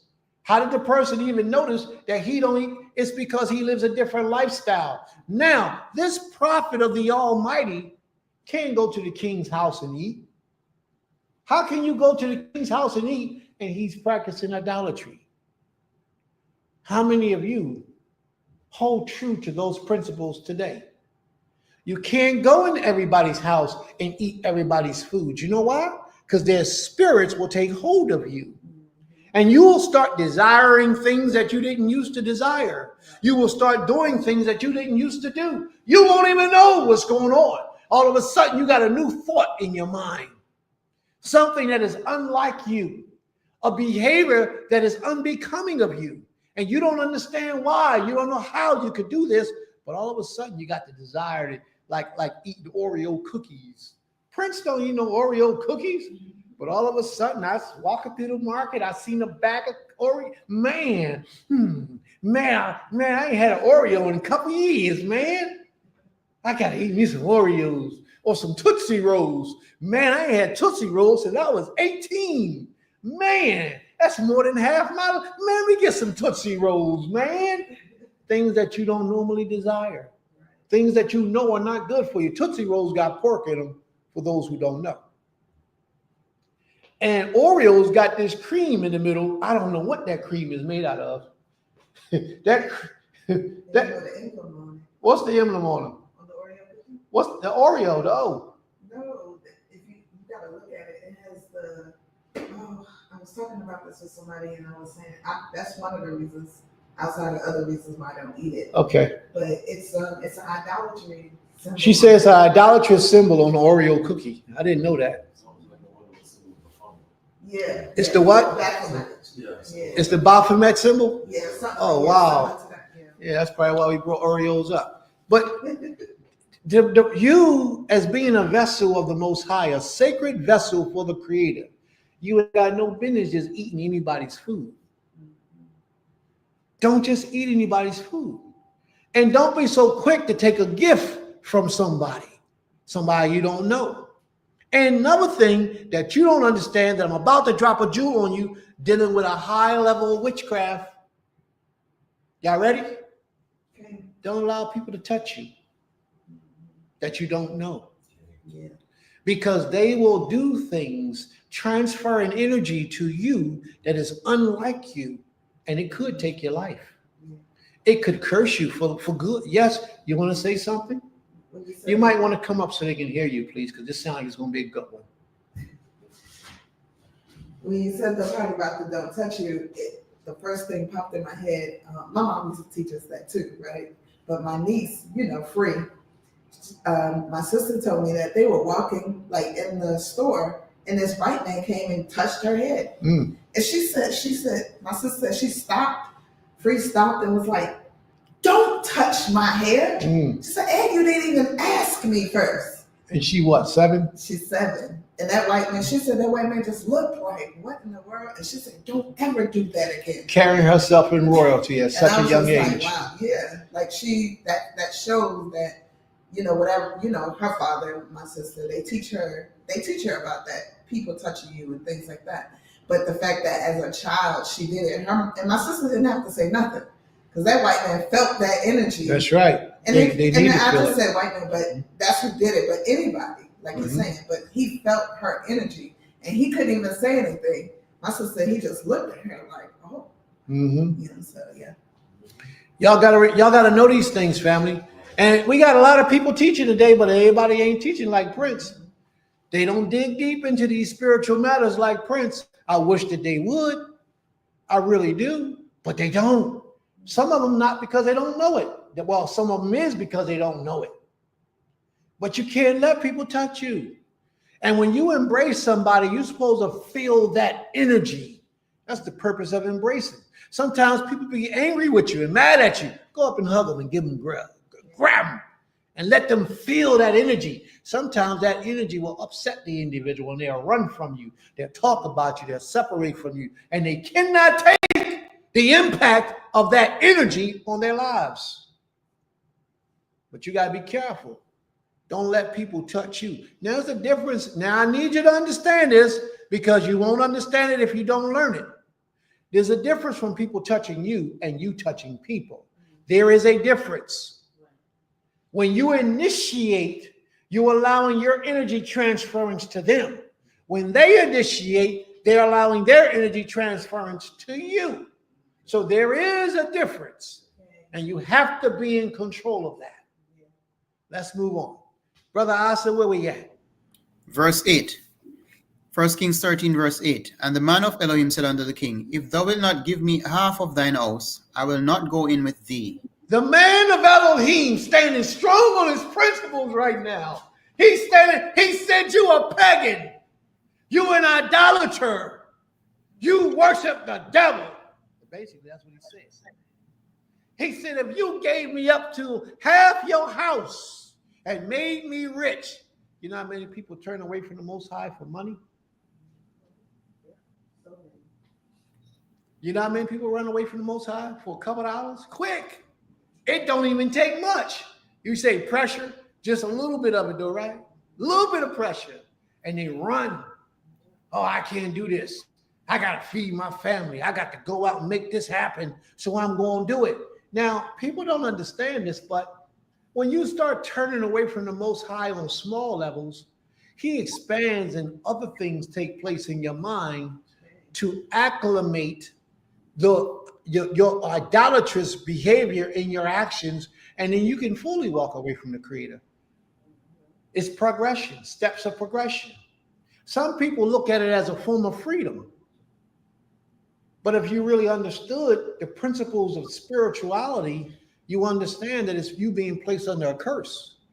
You're being given into the hands of the wicked.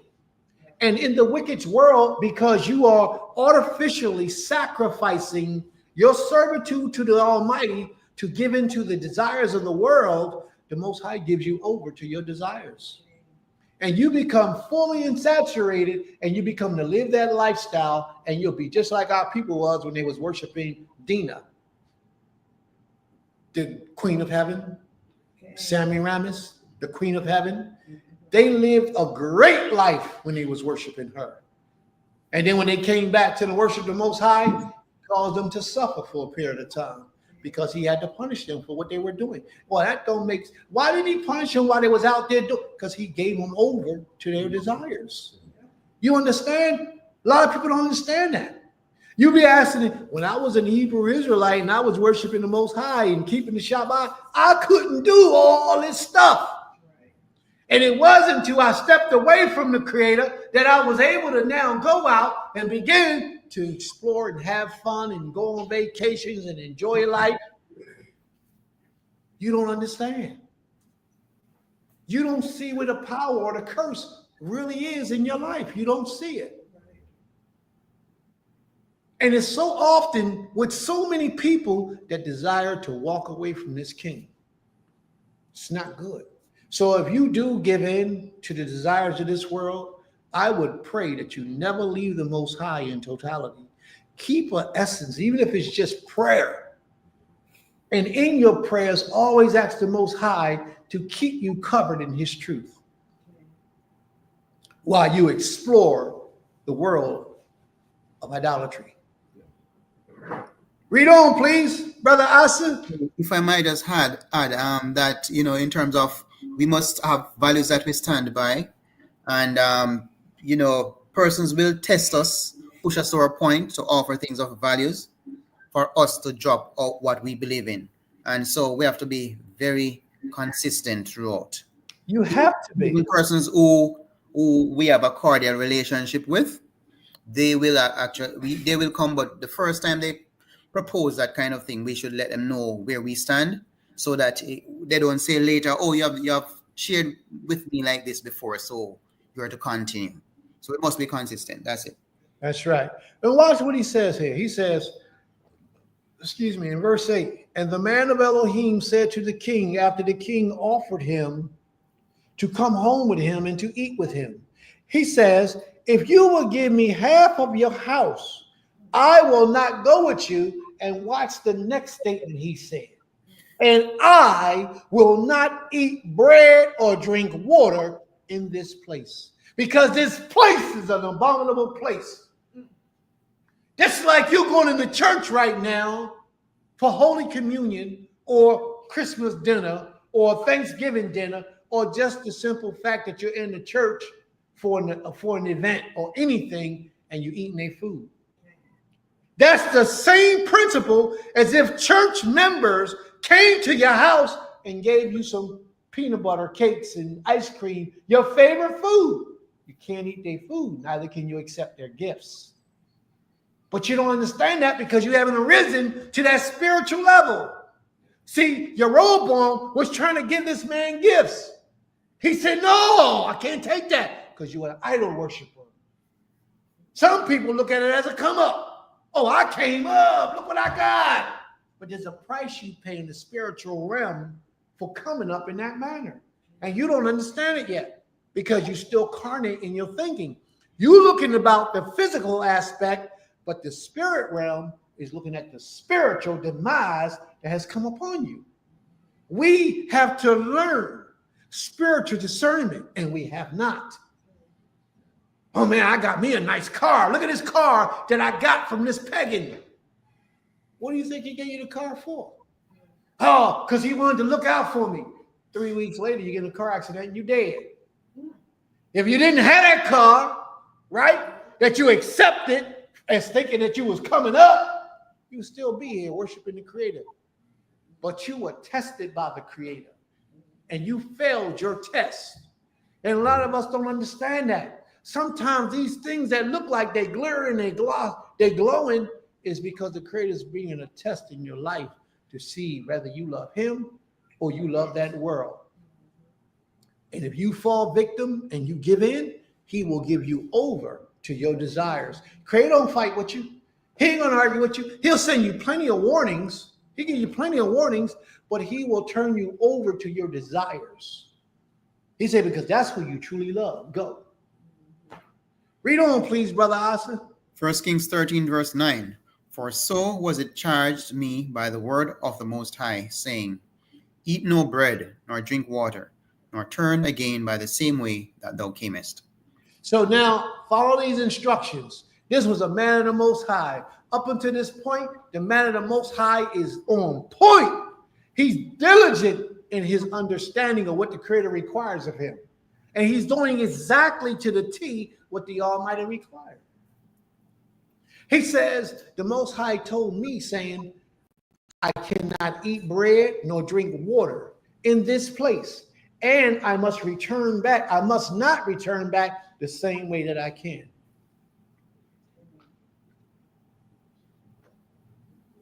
It can't go back the same way.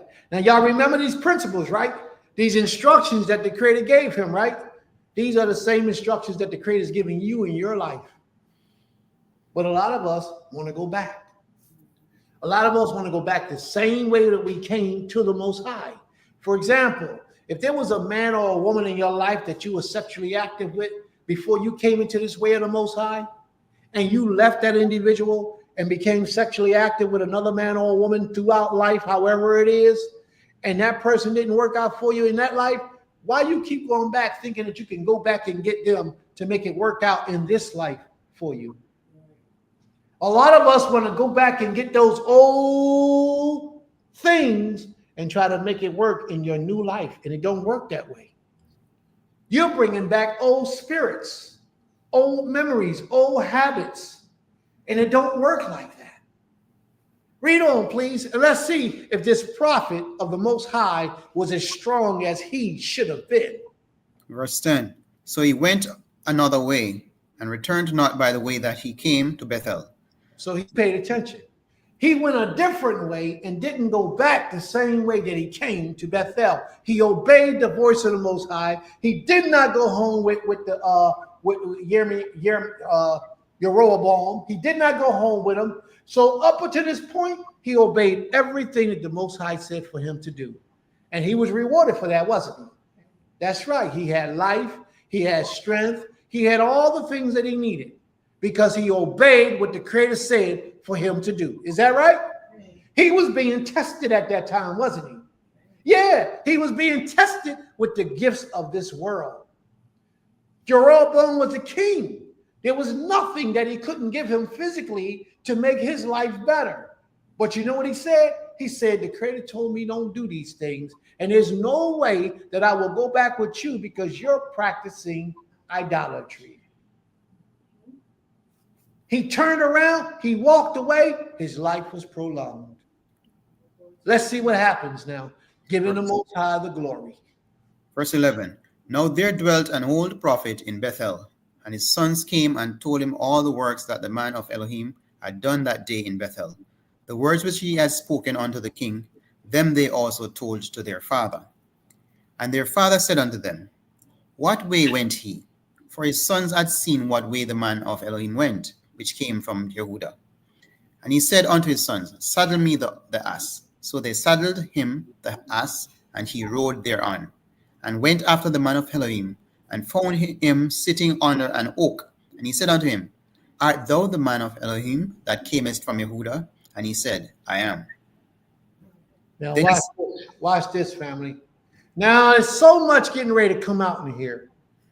And I have to just prepare you. I think it would be best if I prepared you now for what's about to take place. As you travel through your life's journey, the Most High will be working with you in a very special way. He will be letting you know who you are to him and how special and sacred your life is to him. He will give you a set of instructions, and you will enter into a covenant with the Creator. You will make promises and you will say things and do things to try to fulfill that covenant. But along the way, the Most High is going to test you to see if you meant what you said when you said what you said. He's going to test you. And he's going to send individuals in your life, pretty women with the big booty and the nice titties. He going to say, yeah, got to give it to you raw. That's the only thing you understand. He going to send men in your life looking all good and suave, smelling all good when he come around. He going to test you. And if you're one of those people, he going to get somebody in your life that's going to offer you financial gold, financial benefit, some type of physical outcome to make you walk away from the Almighty, something that you know you shouldn't be doing. That individual that you met in your life is going to try to get you to start violating the Shabbat now. Here, we got a good job for you. Take this job. You got to work on the Shabbat, but I got to feed my family, so I got to work on the Shabbat. And bang, there it is. You open the door for sin to enter in. And once you open the door for sin to enter in, once it comes in, it blossoms. And all of a sudden, it convinces you that that life you was living, stay away from. You don't need it. And you all of a sudden running off to New Mexico with that woman or Jamaica with that man. And you're experiencing a sinful life. And on the Shabbat, y'all on the beach, twiddling toes in the sand. And you said, oh, this is so enjoyable. I greatly enjoy this. And you think that you've done something. And you don't understand that you actually cursed your soul. A lot of us don't understand this. So many of us are guilty of these type of actions daily in our lives. Read on, brother. 1 Kings 13, verse 15. Then he said unto him, come home with me and eat bread. What did he say? I think you missed something, didn't you? What verse you on, bro? Verse 15. Verse 15. No, he didn't. No, I cut him off. Let's do 14 again. He missed the part where he says, I'm a prophet also. Yes. Yeah. And he said, I'm a prophet also. Yeah. Okay. Well, let's read 14 again, please. And went after the man of Elohim. And he went after the man of Elohim and found him sitting under an oak. And he said unto him, art thou the man of Elohim that camest from Yehuda? And he said, I am. Then he said unto him, come home with me and eat bread. And he said, I may not return with thee, nor go in with thee. Neither will I eat bread nor drink water with thee in this place. For it was said. Again, he stood on his principles. Now notice that this second man still lived in the town of Bethel. He still lived in that town. But yet, he was a prophet of the Creator. Come on now. Make that make sense. If the real prophet of the Most High couldn't eat water or drink, how does man surviving in a wicked town, living amongst wickedness and evil and wicked people? See, sometimes, family, you get caught up in the mix of wickedness and you refuse to let it go because it's uncomfortable for you to let it go. Who wants to uproot their life and change their behavior and go live in a camper? Who wants to do that, to be in the midst of righteousness? Not a lot of people. A lot of people search after comfort, pleasability, the good life, the good things. A lot of people search after those things. And this prophet was so comfortable living where he was living. I mean, he got children there. Why would he want to leave? He got children there. He can't see that he's in a bad place. So bad of a place that he had to go and deceive the prophet of the Most High to try to get him to stay. Watch what he says. He wasn't satisfied that he himself was there. He had to cause destruction upon another man's life. Watch what happens, please. But no, keep in your mind, family, keep this in the back of your mind. All this is by the divine order of the Most High. Everything is a test from the Creator. That even that prophet that we know was a prophet of the Almighty, as it shows in the book, he had to be tested by the Creator. And here's his test, his second test. Jeroboam was the first test, by offering all the physical things in life. The Creator found another way to test him, just like he will with you in your life. This is why you got to be on point and on guard throughout your life, because the Most High is constantly testing you. And when your test is over and you pass that test, he elevates you to the next level. Watch this. Read on, please. Verse 16. And he said, I may not return with thee, nor go in with thee. Neither will I eat bread nor drink water with thee in this place. For it was said to me by the word of the Most High, Thou shalt eat no bread nor drink water there, nor turn again to go by the way thou camest. And he said unto him, I am a prophet also as thou art. And an angel spake unto me by the word of the Most High, saying, Bring him back with thee into thine house, that he may eat bread and drink water. But he lied unto him. So he went back with him and did eat bread in his house and drank water. Now I want to bring out some things to y'all, which a lot of people don't even pay attention to that we just read. This man told him that I am a prophet, just as you are. And then he laid down the correct order of prophecy. An angel came to me at the word of the Most High. That was the correct order that the Most High deals with his messengers in. An angel came to me. So this prophet was convinced, hey, I got somebody like me. I can go and do against what the Creator. What am I saying, family? I'm saying a lot of times Israel will come and persuade you against the Creator. Because they look like you, they talk like you, they act like you, they wear fringes like you, but they're wicked to the core. They're wicked, but you don't know it because you built a relationship with them. You feel good with them. They make you feel comfortable. Do y'all follow what I'm saying? Yeah. Everybody that say to Israel ain't Israel. Always remember that.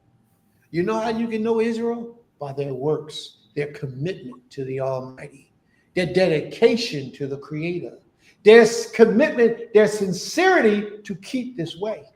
That's how you know. Well, that's one of the ways that you can know. He was beguiled because this man spoke lies. And he spoke lies in the name of the Most High. But I feel sorry for the prophet because he believed him. He ignored what the Creator told him. He said, oh, well, the Most High didn't say it to me, but he said it to another prophet. And this man was lying. But he got a pass because he told him the correct order that prophecy comes. Whereas a common man wouldn't know that. But a spiritual man with discernment would understand that. He told him the correct order. Therefore, the man of the Most High said, oh, okay, no problem. I'll go back with you. And he probably was hungry. You know, he was sitting underneath the tree when he met him. He probably was sitting there looking for some squirrels or something. Well, he couldn't eat no squirrels. He couldn't eat squirrels. So he probably looking for something, some grasshoppers or something he could eat. He's probably looking for some grasshoppers that he can catch and put in his mouth, or some raisins or some dates or something. He's probably hungry because he just left Jeroboam, and he said, I don't want none of your food. And he wasn't probably smart enough to carry a lunch bag with him. Or maybe he did carry a lunch bag and his stay was longer than he thought. He ran out of food. It could be a lot of reasons. But this is what I want to share with you. No matter what, he was probably hungry. And the Most High tests you at your weakest place. That's right. The Most High tests you in your greatest desire. If you're a straight man, he ain't gonna test you with homosexuality. But if you're an ex-homo and you come talking about you want to serve the Creator, he gonna test you with your homosexuality. He gonna test you to see if you're ready. Therefore, if you're a regular man and you just hungry, you starving, a man can serve the Creator when he's full. But let that hunger set in. Let you need something in life. Let you have something that you feel you can't live without. The Most High is going to test you with that thing. It's not that the Most High wouldn't have gave him food. It's not that the Most High couldn't have provided a shelter for him in that place. The Most High gave him instructions, just like he gave each and every one of us instructions in what to do. A lot of us failed the instructions before we heard the instructions, and we practiced idolatry before we even knew about the Most High. But now, since the Most High has called you, he's telling you what to do and how you're going to answer the call of the Almighty. He gave in to that individual and said, okay, we're going to go back, we're going to eat. Maybe the Most High is having mercy on me. Instead of asking the Most High, he went and moved on his own desire. Let me tell you a story about a young brother that I just met a little while ago. Now, this sister had entered into a courtship. Well, before she entered into the courtship, she had desired to be in a courtship with a young brother. So she come to me and she said, well, Prince, I would like you to, check the brother out, make sure the brother's acceptable. So Prince did what the Prince did. Prince goes to the Most High. He talks to the brother. He makes sure the brother is a good dude for a woman to marry, which he turned out to be a good dude. He got the green light. Yo, y'all can go ahead and enter in y'all courtship. The brother was excited. The sister was excited, right? Then the brother sits back a little while later and calls me up and say, hey, I can't do that yet. He said, I got some things in my life that I'm still trying to straighten out. He said, I got a path in my life that I got to fulfill, and I can't let anything get in the way of that. Do you know how hard it is for a man to go against his desires, especially when it's involving sex and having a sexual partner? Do you know how hard it is? Most men would fail. But this young man said, hey, you know what? I really, I love her. Or he said, I love her. But I like her a whole lot. I respect her. She's thorough. I see all the good qualities that you're saying about her. He said, I see, that type of situation. But right now, that wouldn't do her any good. Because there's still some things I got to get straight in my life. Now, all these questions was asked prior to the courtship permission. But Prince, I got to be more acceptable to her. So I made prayer and I asked the Creator, and the answer that I got was go get myself better. So I can't pursue that right now. So for that young man to say to this sister, sis, really, I'm digging you for real. I'm digging you real big, but I can't have you right now. That brother got the greatest respect from me. And he's a young brother. There's not a lot of people, young or old, that will say, you know what? I can't have you yet because I'm not ready. I'm not right. There's still a lot of more work I got to do within myself. Now, I know that didn't make the sister happy, and it sure didn't make the brother happy, but I respect that guy for coming in the manner in which he did.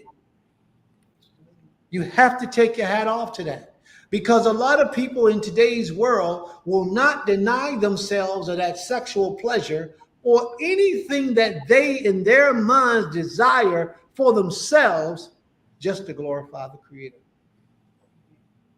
And he did. And it meant a lot. I wish that there were more people who would give the Most High the benefit of the doubt and move out on the side of the Most High and deny themselves of what they think they need in this life. Israel will be a much better place, a much better people, a much more united organization. Because a lot of people need to sit down from standing up before the Most High's people and humble themselves and do what? Get into the Almighty before they stand before the Most High's people. And some of them is too late because they've been doing it for so long. Let's read on, please. Verse 20, 1 Kings 13, verse 20. And it came to pass, as they sat at the table, that the word of the Most High came unto the prophet that brought him back. And he cried unto the man of Elohim that came from Yehuda, saying, So this man was a prophet, the old man. He was a prophet, but he lied to the prophet of the Most High. And watch what happened. What did he say, bro? Thus says the Most High. For Then he's going to say, thus saith the Most High. Yes. See, once they get what they want from you and you fail that test, then here it comes. Because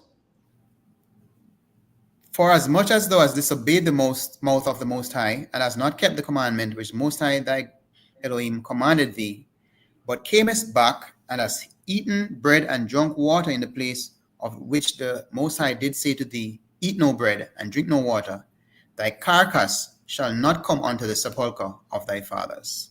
That means your body, you're going to die. And your flesh will not go and be buried with your fathers. You disobeyed what the Most High said for you to do. So that guy, that Muslim guy, in his mind, he's obeying what his God told him to do. So no matter what you say to him, you ain't going to shake him left or right to make him leave from his God.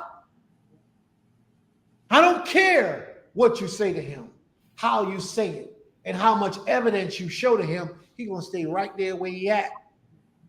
Because it's a mind state of our people. When we are so convinced in our spirit that we are right, we're standing on unshakable grounds. But the problem with Israel today is we're not so convinced that we're right, for a lot of us. And the grounds we stand on is very shakeable. The people of other nations will worship their power, and we, who got the true most high living power of all creation, all they need to do is come and start telling us little things or little contradictions or little expose us to a better life or give us some wealth or money or a little bit of happiness, and let alone some twat. Some twat will blind the strongest of men. Ask Solomon, he'll tell you. Let that twat come in a pretty body with a beautiful face, long, sexy hair.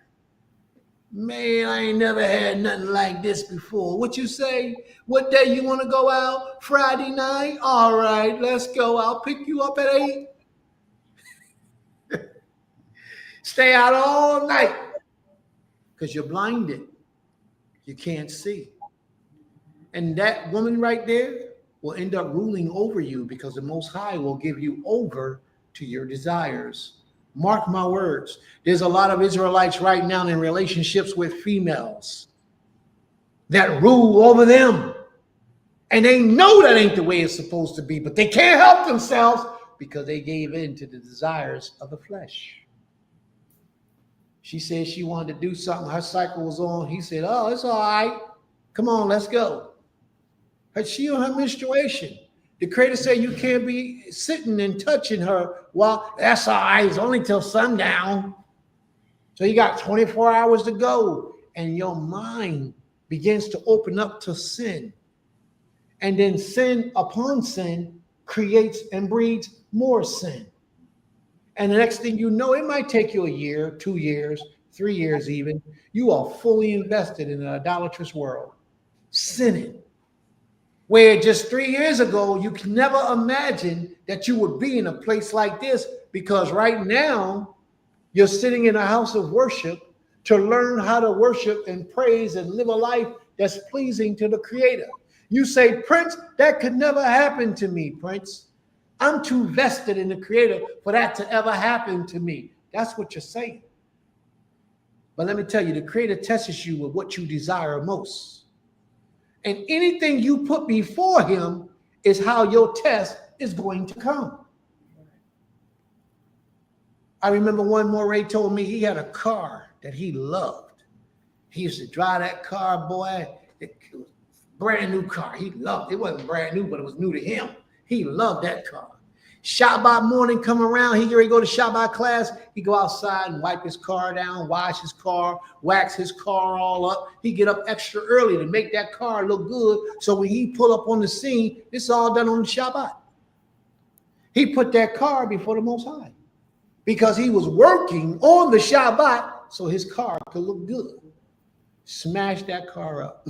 The Creator made him smash it. Bang! Car was gone.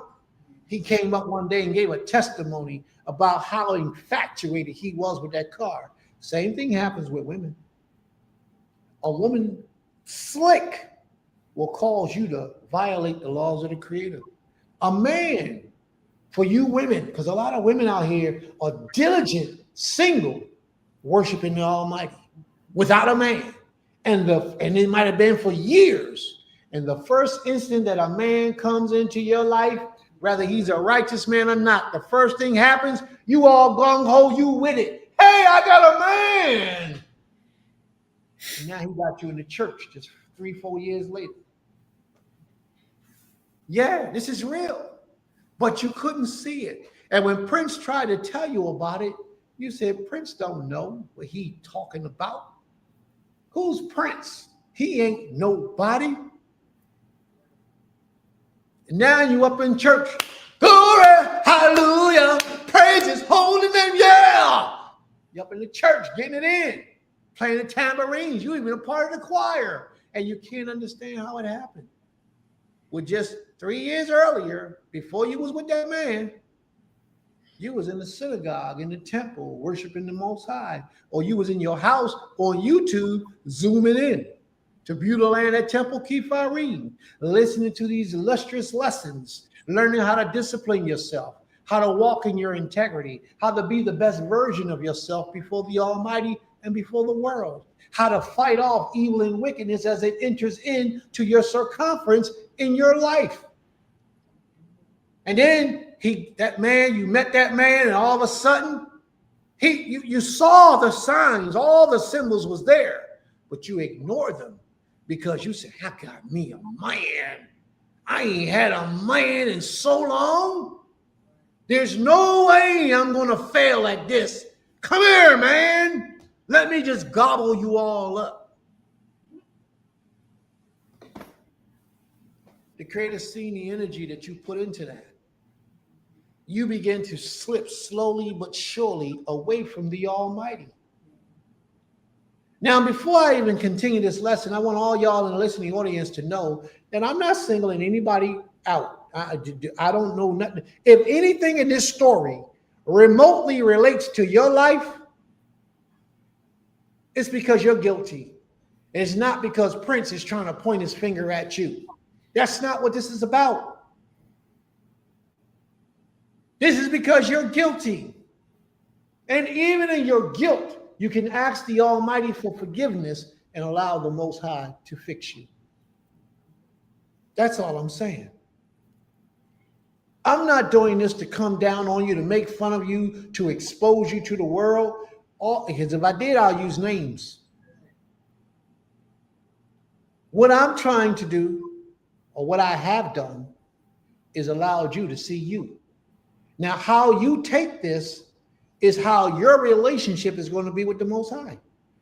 If you continue to say, well, Prince, that's my personal business, you need to mind your business, you're always talking about me, that's guilt within you, tearing you up from the inside out. If you come to these lessons every week and you always, Prince always talking about me. See, he talking about me. He just ain't say my name. You see? It's because the Creator put a spirit on Prince to teach a lesson. And that lesson happens to resemble the situation, the relationship with you and the Almighty. Maybe that's something you need to work on. I don't care enough about nobody's destiny to try to sit up here and make fun of you and ridicule you on this page. None. But I care so much about you that I have to try to help you to elevate.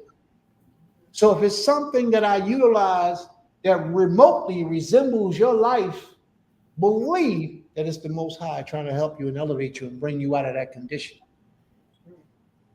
Let's read on, bro. Let's go. 1 Kings 13, verse 23. Hold on for a second, please. Hold on a second. Wait, so was the new prophet of the Most High or not? Yeah, he was of the Most High. Also, if he was of the Most High, what exactly did he lie about? Because the Most High never told him to go to that prophet and bring him back home. Creator never told him to do it, but he did it. That's what he lied about. Scripture even say he lied. Because the Creator never sent him to the man of the Most High. But yet he went to the man of the Most High. He told him a lie. He brought him home. He fed him. And then all of a sudden, the Most High visited that old prophet. Let's go. Is there another question? Read on, please. And it came to pass after he had eaten bread. Chapter and verse, please. 1 Kings chapter 13, verse 23. And it came to pass after he had eaten bread, and after he had drunk, that he saddled for him the ass, to wait for the prophet whom he had brought back. And when he was gone, a lion met him by the way, and slew him. And his carcass was cast in the way, and the ass stood by it. The lion also stood by the carcass. And behold, men passed by, and saw the carcass cast in the way, and the lion standing by the carcass. And they came and told it in the city where the old prophet dwelt. Now stop for a second. Do y'all see what I'm about to say? Let me see who got that spiritual discernment. What I'm going to say. Where the prophets at? Where all the prophets of the Most High at right now? Somebody tell me what I'm ready to talk about. Anybody want to take a guess at it? That was very good. You're really close, Ishi, that the animals communicated with the people. You're very close, very close. But can anybody tell me what I'm about to say? What'd you say, Ima? Well, I was just going to say that it was already said he wouldn't be buried with his fathers. That's true. And how the people walked by and just saw him. That's The true. lion, basically, from what I've seen, is the lion stood guard so people couldn't come. Okay, that's a good example. That wasn't what I was getting ready to say. Very close, but it's a lot more to it that I was getting ready to say. And the animals communicate with the people. All right, I take one more guess. One more guess. Anybody else know the point that I'm going to bring out? No more? Nobody else? Okay, let's see what they say. Shabbat Shalom, Prince Kaz, and Malka Haggadah, Princess. Shabbat Shalom, sis. Shabbat Shalom. All right, so she didn't guess it. Nobody else going to guess it? All right. Okay, the Most High still wants his body to be buried, just not with his fathers. Very good. Yes, the Most High did want his body. You'll have to watch the story. It's going to unfold. The donkey says more. The donkey say more than the prophet. What donkey? Sister Higdalia, I don't understand that. The donkey say more than the prophet. What do you mean by that, sis? I'm all late. Yeah, it's all right. She did not know. Okay, the point I want to bring out is this. Watch this, family. The lion killed the man, right? And did not eat the man. Neither did he eat the man, and he did not eat the donkey. What lion do you know that got the energy to kill and then just gonna sit still next to another wild animal and a man? This was nothing but ordained by the Almighty. And I like the fact that the lion stood guard so nobody touched the body. But after a while, somebody gonna bury that body, so the lion gonna dispatch when the right person came. This is deep. You know this was ordained by the command of the Most High. Read on, please. Watch this, family. Verse 25, 1 Kings 13, verse 25. And behold, men passed by and saw the carcass cast in the way, and the lion standing by the carcass. And they came and told it in the city where the old prophet dwelt. And when the prophet that brought him back from the way heard thereof, he said, It is the man of Elohim who was disobedient unto the word of the Most High. Therefore, he knew that he caused that man's death. Read on, please. Therefore, the Most High hath delivered him unto the lion, which hath torn him and slain him, according to the word of the Most High. Which the lion obeyed the voice of the Creator. Read on. And he spake to his sons, saying, Saddle me the ass. And they saddled him. And he went and found his carcass cast in the way, and the ass and the lion standing by the carcass. The lion had not eaten the carcass, nor torn the ass. See, they even bring it out. The lion didn't eat the carcass of the body. You know that's what lions do. And he didn't bother the ass. Didn't mess. Now, how many lions you don't mess with a piece of ass?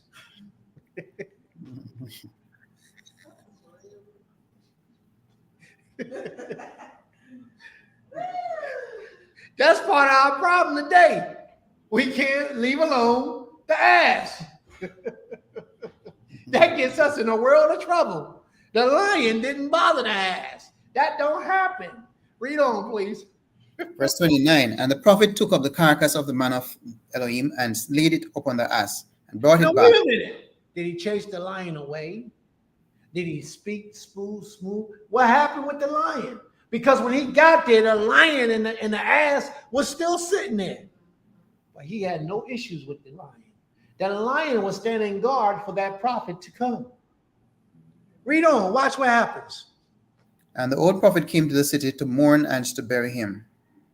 And he laid his carcass in his own grave, and they mourned over him, saying, Alas, my brother. And it came to pass, after he had buried him, that he spake to his son, saying, When I am dead, then bury me in the sepulchre where the man of Elohim is buried. Lay my bones beside his bones. For the saying which he cried by the word of the Most High against the altar in Bethel, and against all the houses of the high places which are in the cities of Samaria, shall surely come to pass. He recognized that this was a true prophet of the Almighty, right? An active prophet of the Almighty.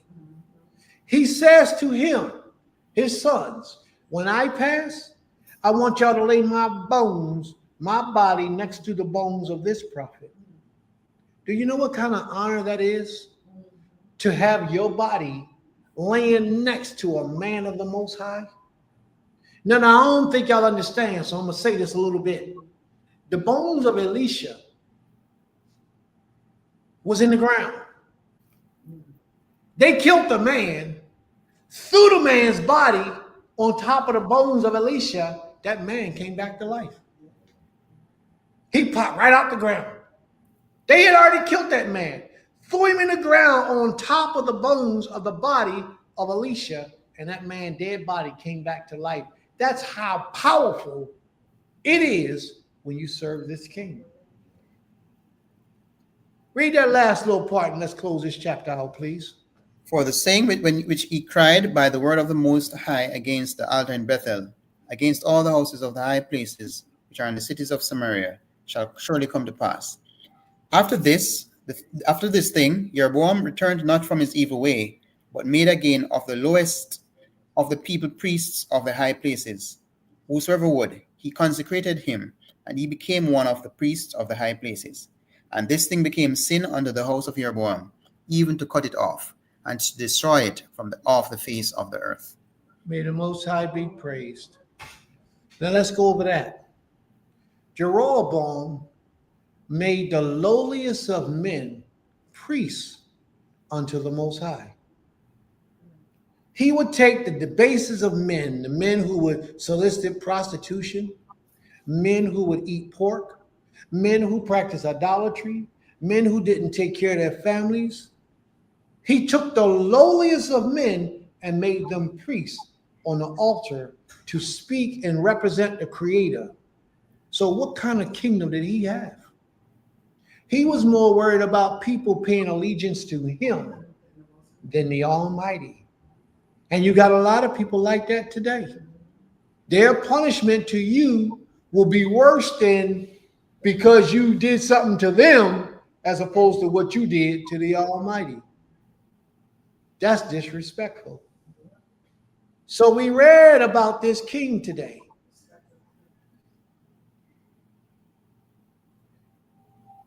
Ye shall not walk in all the ways which the Most High your Elohim have commanded you, that ye may live, and that it may be well with you, and that ye may prolong your days in the land which ye shall possess. Ye shall walk in all the ways, not that you shall not walk in all the ways, you shall walk in the ways that the Most High your power has commanded of you. And that could have prolonged his life if he would have just been obedient to the words of the Most High. In the 4th verse, where Jeroboam reached out to command harm to the prophet, and his hand dried up, I would think that the prophet of the Father would have shown itself to both the prophet and the king enough to cause the king to serve the Most High the rest of his life, the rest of their lives. And also for the prophet to remain loyal to the commands of the Most High even more. After seeing that man's hand froze, that should have caused that prophet to fall head over heels in love with the Most High in obedience. And it also should have changed Jeroboam to stop practicing idolatry, because the true prophet of the Most High was there.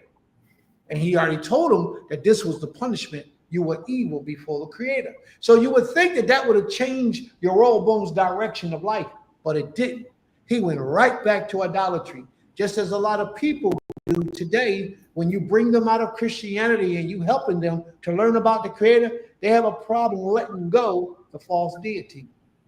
And they won't let it go for the most part. Sometimes they pretend to let it go while they're in your company.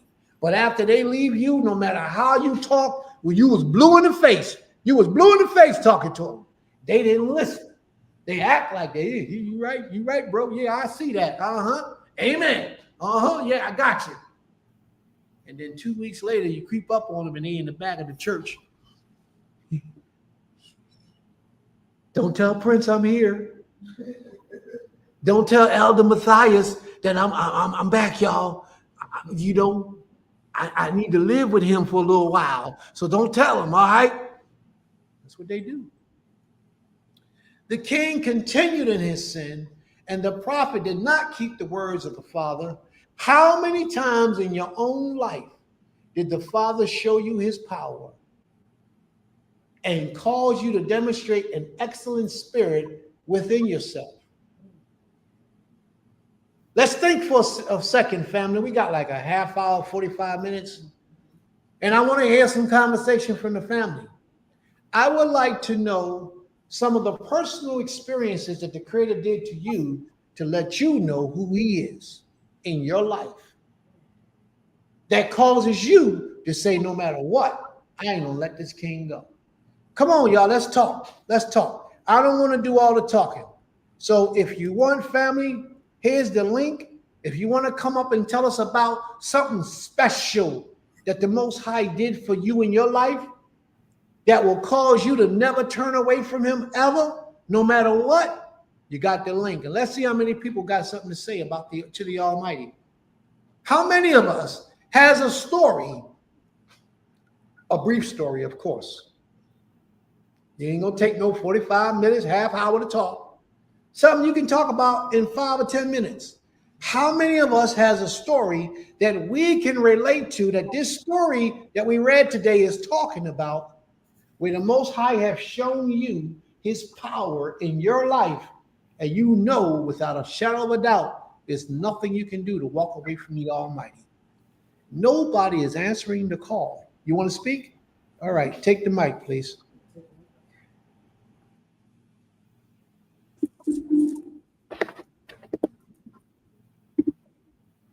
Shabbat shalom.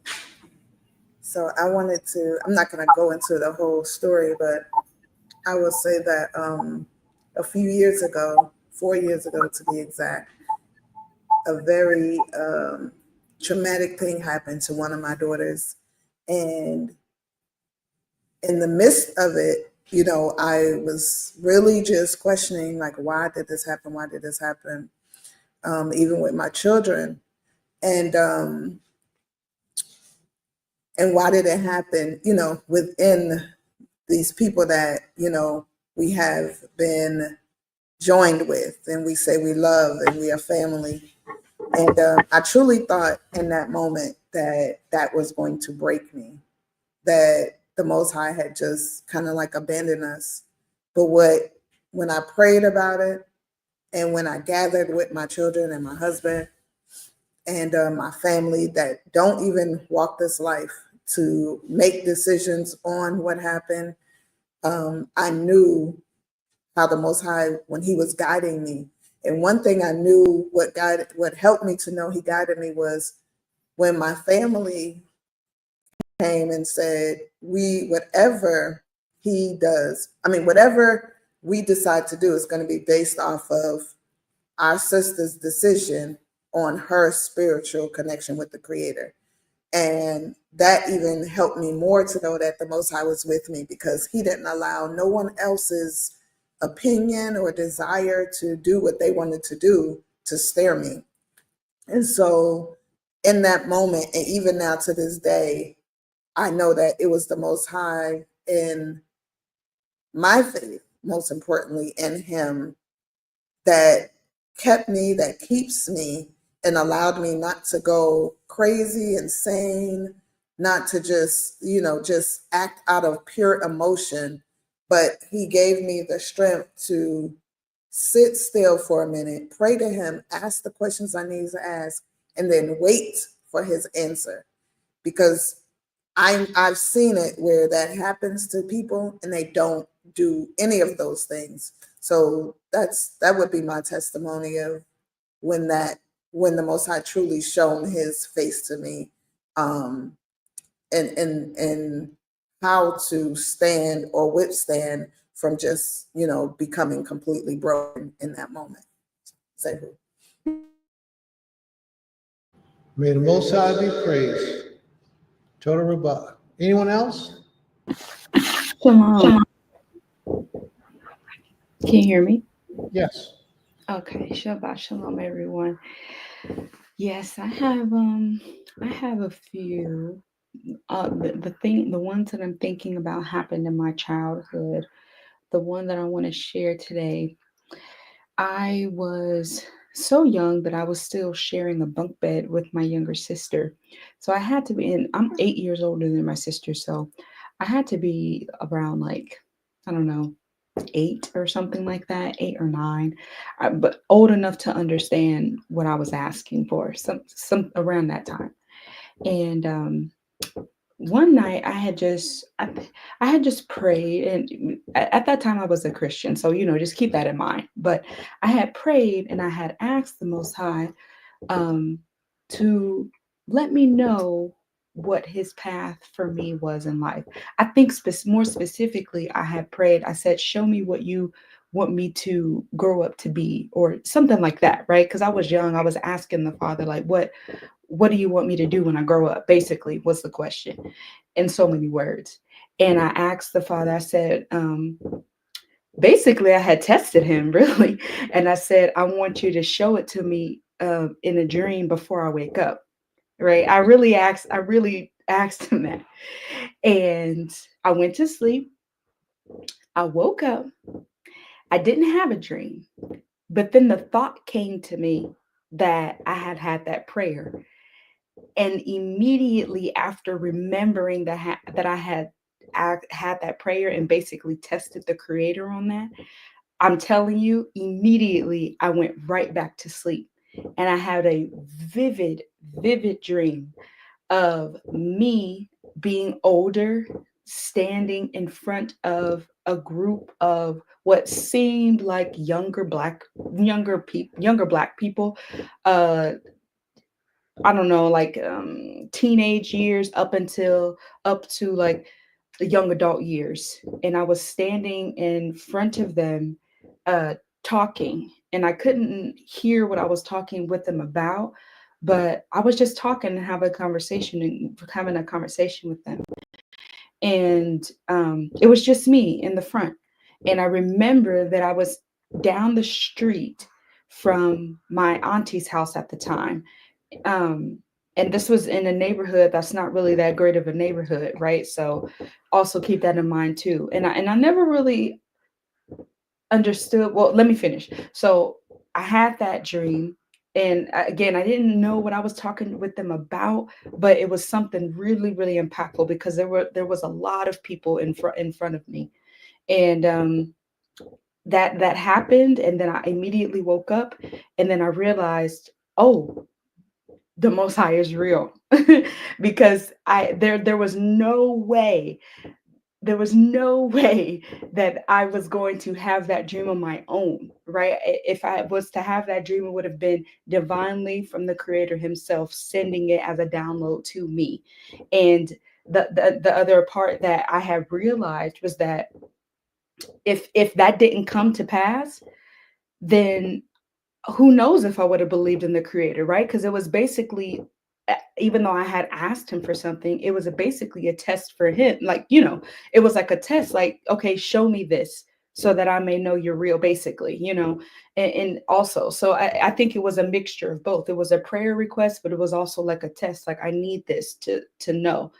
And he showed me, he showed me that he answers prayers, and when he does answers prayers, it's from him, right? Because I had and even kind of, I still struggle with this now to a little bit, but especially as a child, I always thought, like, how do I know if an answered prayer is from the creator, or if it's from who I called the devil at the time, just, doing his thing? Because the devil also, I was always told the devil also hears your prayers as a child, right, in the Christian church. So I always had that problem, like, well, how do I know if my answered prayer is from, quote unquote God, or quote unquote the devil, right?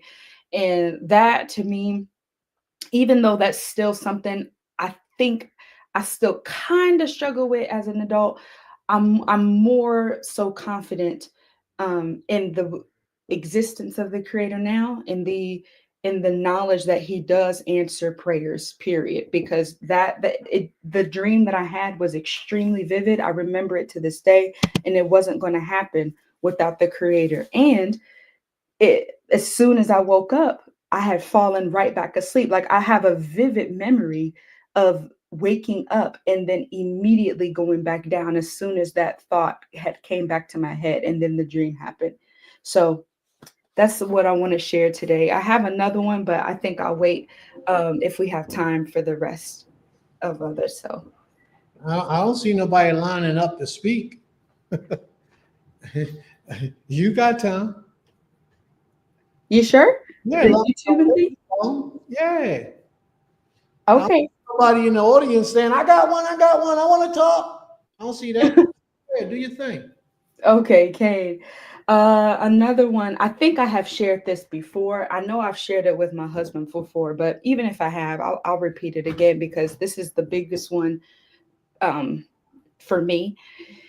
Around the same age, I think I was a bit older. I think I was like 12, 13, 14, around that age.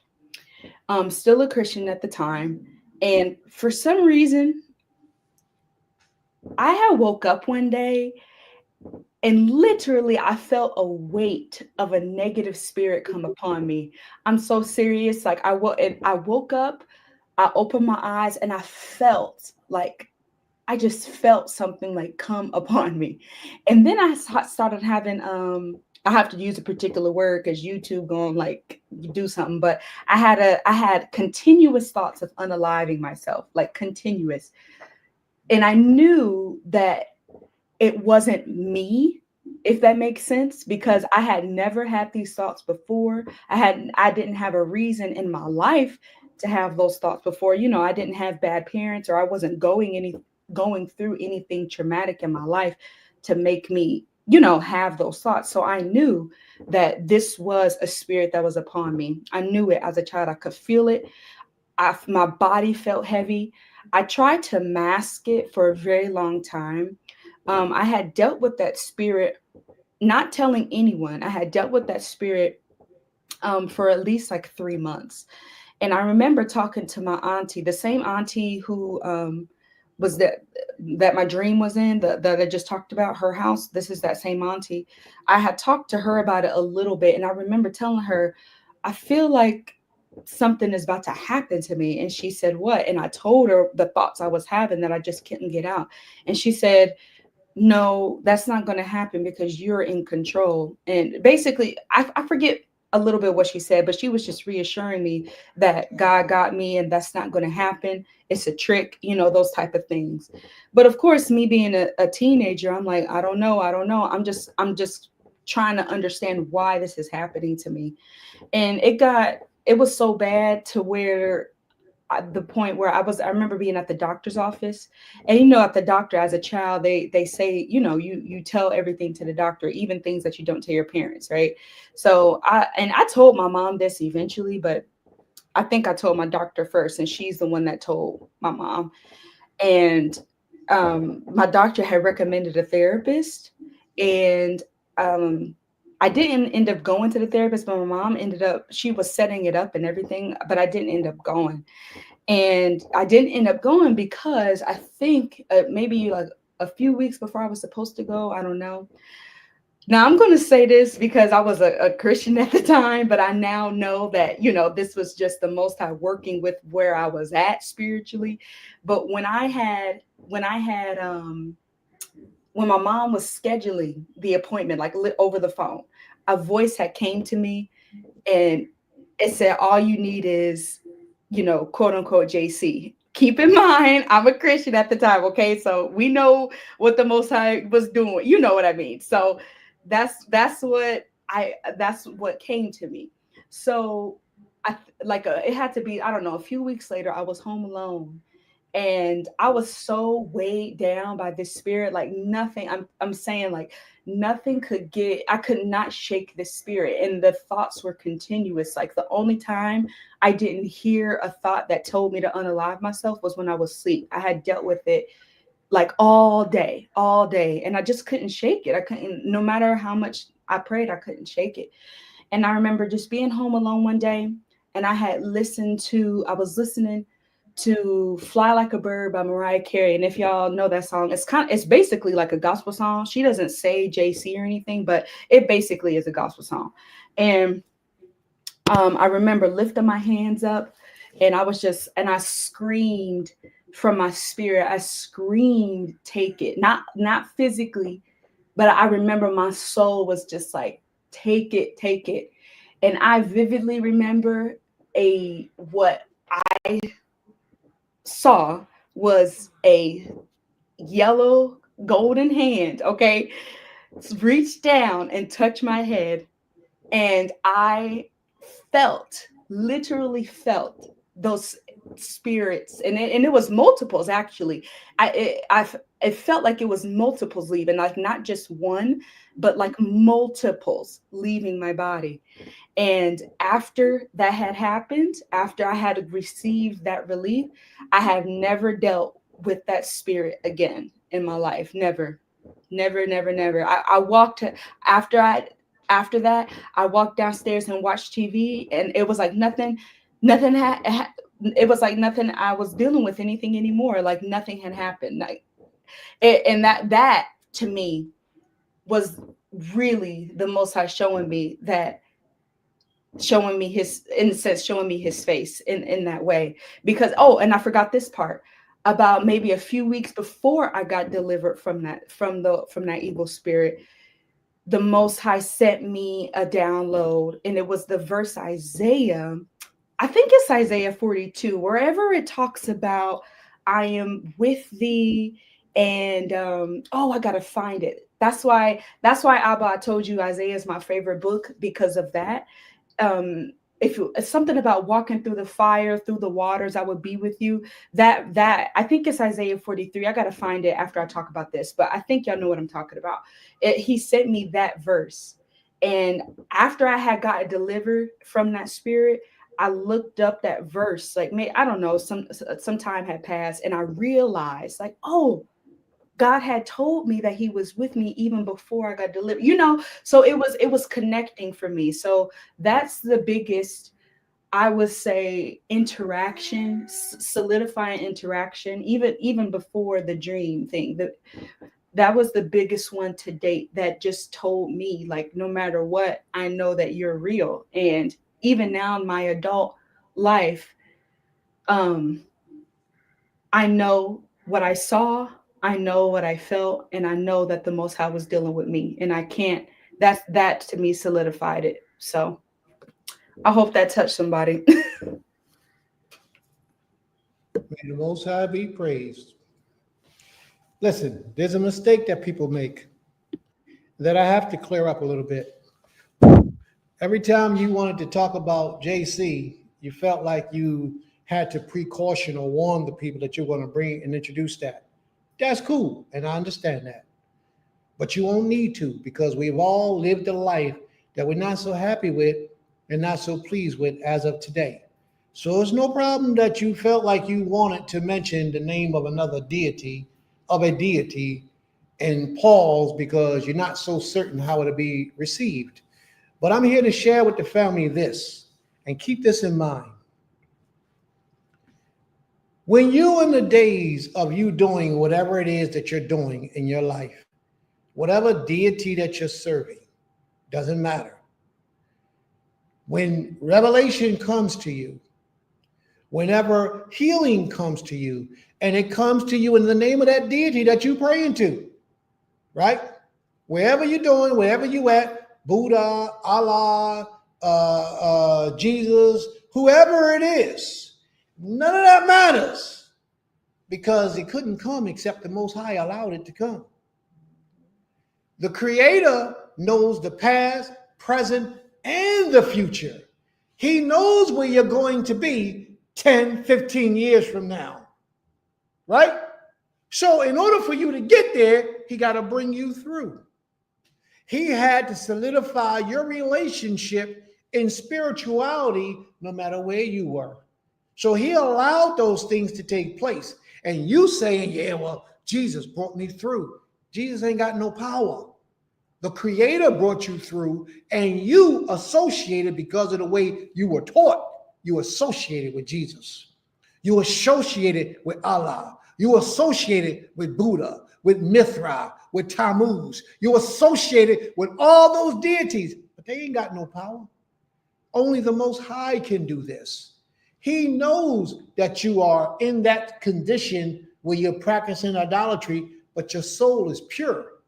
Therefore, the Most High have mercy on you. A lot of people today don't know that a Christian that's really living Christianity will be blessed by the Creator before you, because you live in a double standard. A Christian who's living totally idolatrous, but yet is true to what he believes, the Most High will bless him before he'll bless you, because you know the truth and ain't doing what you're supposed to do. Now, a lot of people might just argue with me about that, but that's okay. There's scripture to prove it. There's scriptures to prove it. Don't play with this king.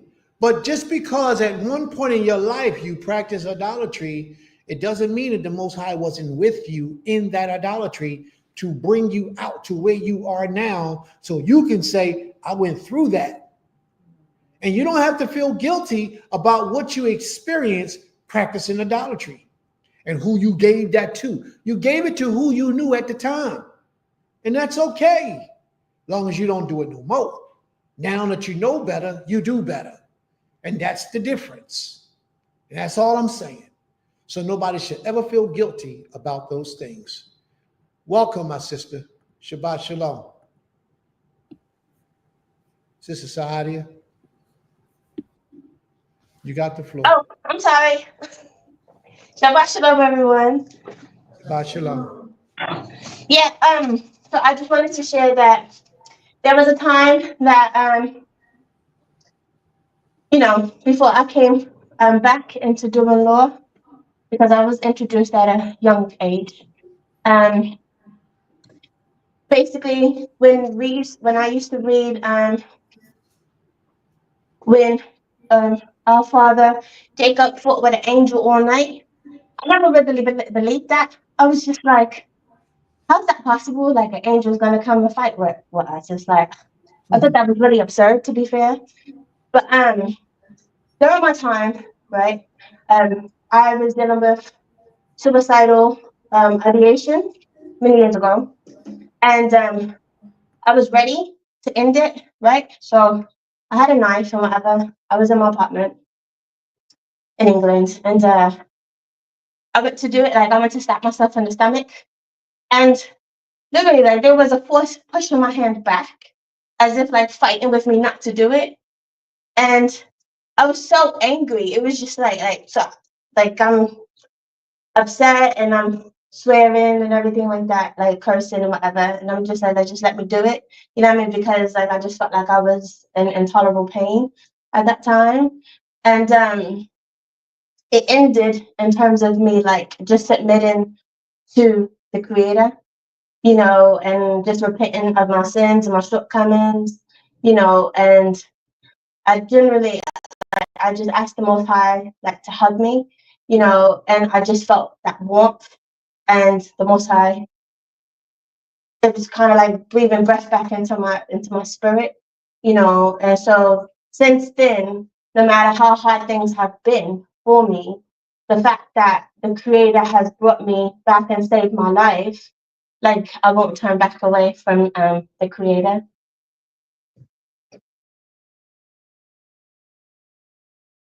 That's powerful, sis. That's powerful. May the Most High be praised. She said, no matter what, since the Most High did what he did for me, I will never turn back my life from serving the Creator. That's a beautiful thing. See, that's what this is all about, family. Talk about your experiences. This is one thing to read about somebody else's life. It's a completely different thing when you experience it and you give a testimony of what you experienced as to why you will never turn away from the Creator ever. Not in this life or any life to come. It's a beautiful thing. Aim Sakari, Ima Sakari, let's see where she's at, because I know she posted some stuff.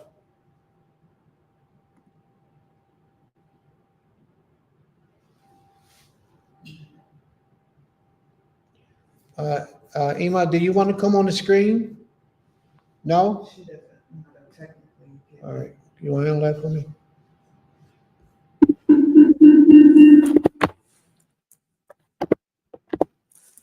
M. Sukari says, came from my mother and she passed on. Grief was overwhelming. It became hard for me to return back to the city. It was an overwhelming choice to move and return to care for her and her property, to care for her property.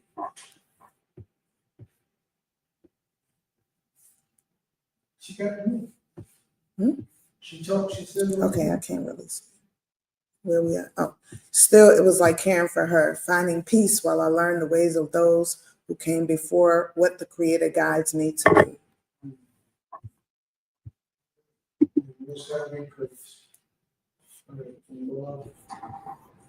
May the Most High be praised. Total Rabbah. And thank you for sharing. Can I say something? Yes. Is there time? Yeah, go ahead. Okay, I was going to say that what the theme of what I'm hearing from the stories that were shared thus far is that the Most High brought us through such depths and such trials and unimaginable pain to prove to us and show to us that we can trust in Him. Yes. That not only is He real, but that He's real and that you can trust in Him to deliver, trust in Him to be there, trust in Him to come and show up and show out for you, right? Even if it's not in the way that you expect, He will be there and He will come, right? And even if there's moments in your life, in my life, whoever, our lives that where the Most High, it seems like the Most High may not be answering, right? That doesn't mean that He is not there. It doesn't mean that He doesn't hear you. And it doesn't mean that it won't come to pass, right? I really, really appreciate the Most High bringing us through what we've been through in our lives, because it just proves that we can not only can we trust in Him, but that we can do and go through hard things, right? Unimaginable pains, unimaginable things that we don't think that we can. You can, right? I love that. I love that He showed that to each of us, and solidified our relationship with Him so that we may know forever that He is King, and that we and solidified our relationship with Him so that we may not turn. So I just want to say that. May the Most High be praised. Total Rabbah. All right. How many times in your own life did the Father show you His power to show you and cause you to demonstrate an excellent spirit within yourself? And we took it to the family, and the family spoke and they shared some of their experiences that the Most High has shown them, the things that will cause them never to serve anybody except Him. This type of behavior is not so uncommon, even though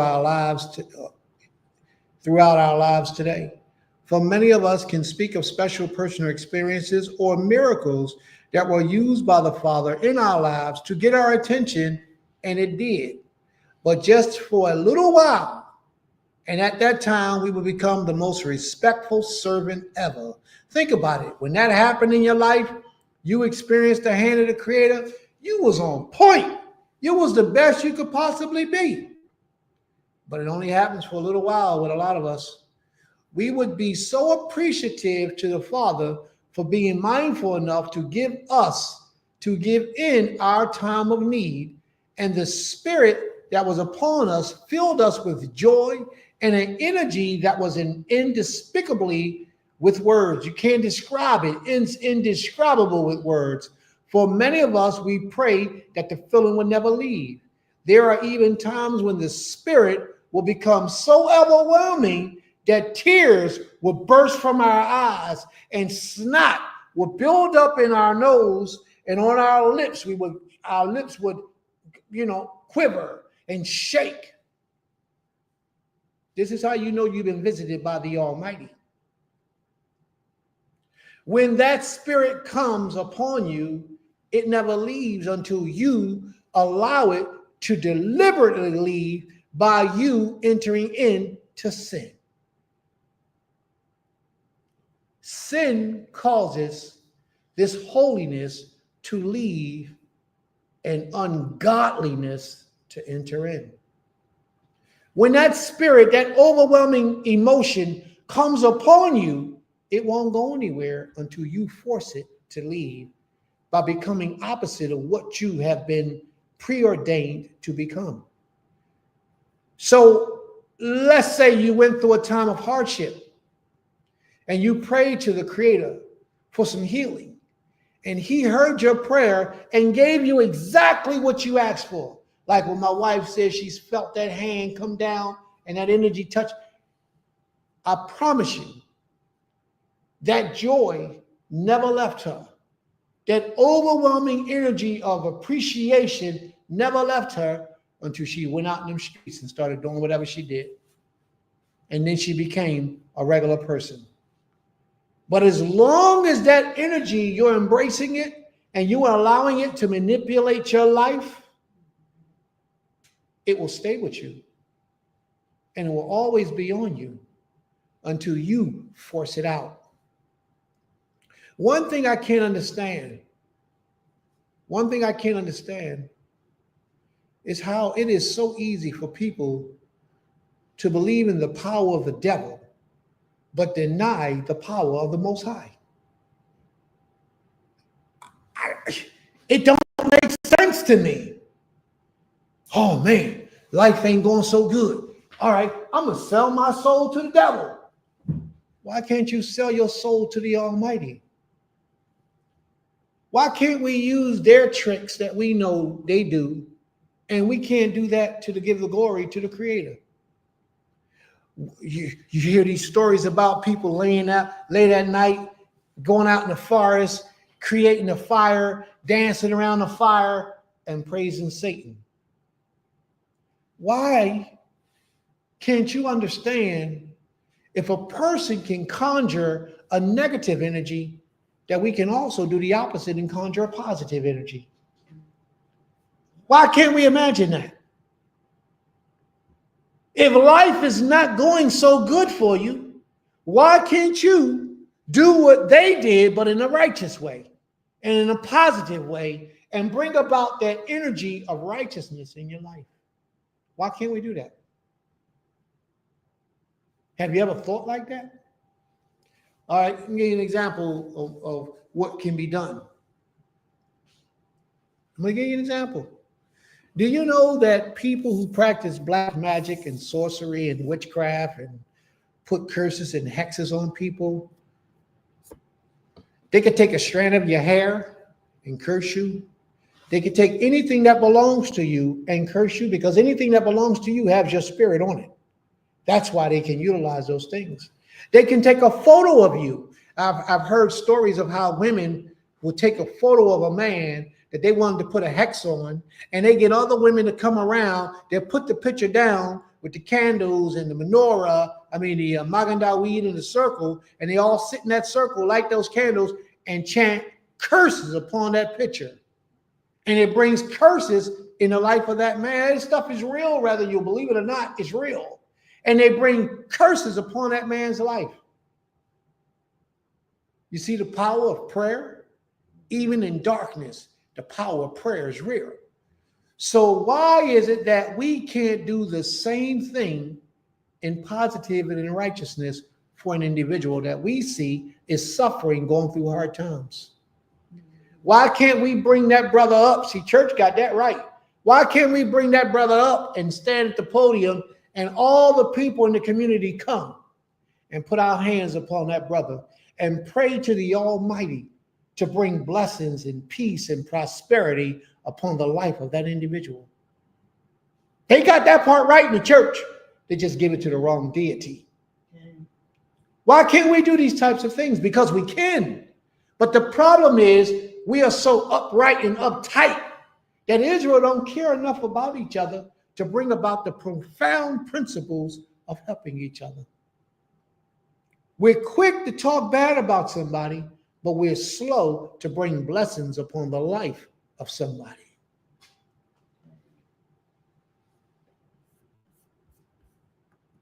Imatiti, you want to come up? Imatiti. I'm going to call you Imatiti for the sake of argument today. You Imatiti right now. You want to come up on the podium and speak? Because you can come up, and I'm sure that what you have to express will be a lot better if you spoke it with your words.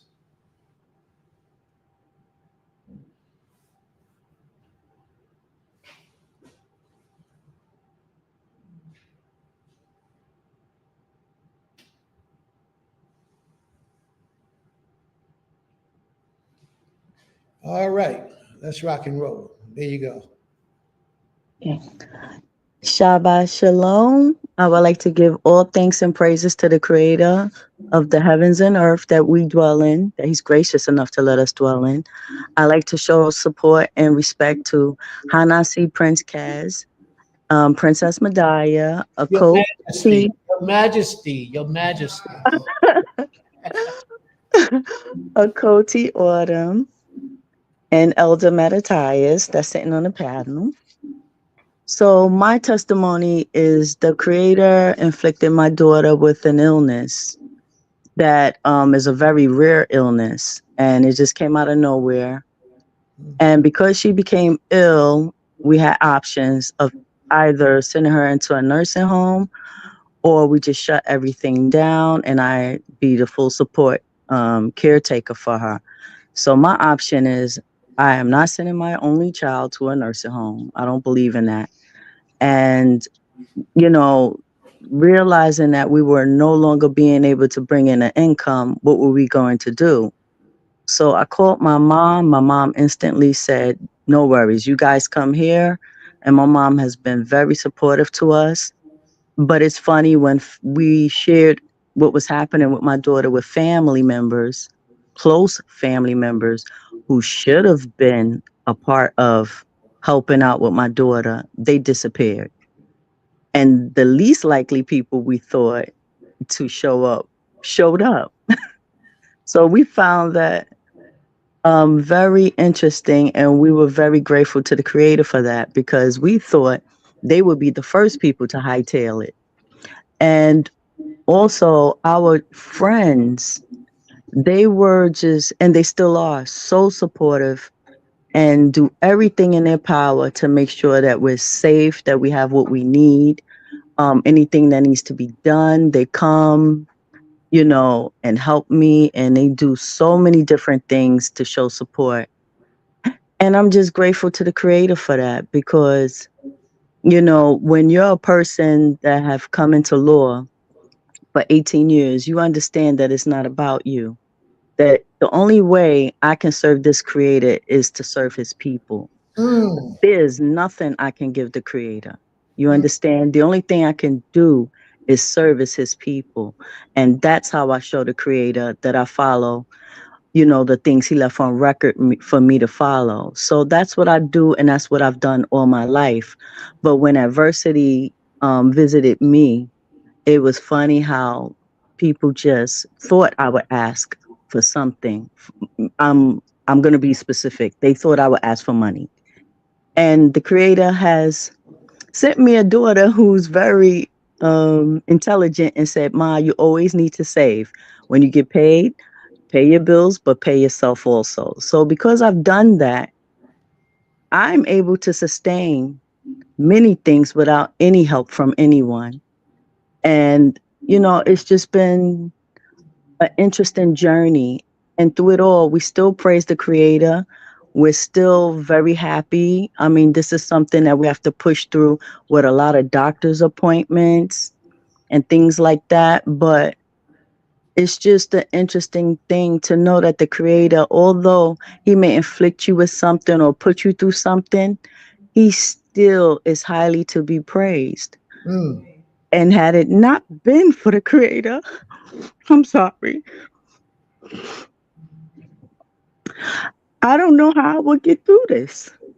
I really don't, because sometimes when you're strong, people think you're strong enough to add on to your burdens. I am a strong woman, told I most high. But sometimes I still need a soft place to fall. Sometimes I need to have some sort of comfort, but in my strength, I know I don't have time for myself. I know I have to keep pushing forward, and I have to keep on the road to making sure that my daughter is okay and even my mom is okay. And that's a lot. So I'm grateful for my friends who come and say, listen, I got you. I got this. You don't have to do it by yourself. I'm right here with you. And I'm just grateful to the Creator that he has blessed me with such great friends and the motivation and the strength to get through it, because it's hard when you're a woman alone carrying all these burdens and, you have no help, So the Creator does send us help, and I'm grateful for that. And I'm so grateful for having a powerful mother who's like, no matter what, you guys, as long as I'm here, I will always cover you the best way I can. So I'm just grateful to the Creator for my life, for my daughter's life, for my mom's life, and for my friends who always show up, and my few family members who show up. So that's all I wanted to share. May the Most High be praised. Toda Rabbah. And we your family too. We Toda. your new family. We are your new extensions to your family. So Toda. don't hesitate to keep us in them prayers too. Because Absolutely. yes, we here for you. May the Most High be praised. Thank you. And that's why we haven't come to visit you yet, because it's still a long journey that we're trying to deal with. So it's not like we don't want to come out and support, but it's a really hard time for us. It's all right. You support. You here every week. That's one way of supporting. You participate when we need you to help out. It's a lot of different ways in support. But whatever you can do, we greatly appreciate it. Wherever it comes from, whatever you do, we understand the spirit behind it, and we're grateful. You and your daughter. May the Most High be Toda. Toda Hanasi. to the out of the bar. Chief Mola, Mr. Otter, you got to speak your piece, Mr. Otter. Come on, Mr. Otter. There's the link. Come on in, do your thing, Mr. Otter. Yes. You go ahead. You can say it. Come on up here. Oh, you got it. Anyway, take your mic.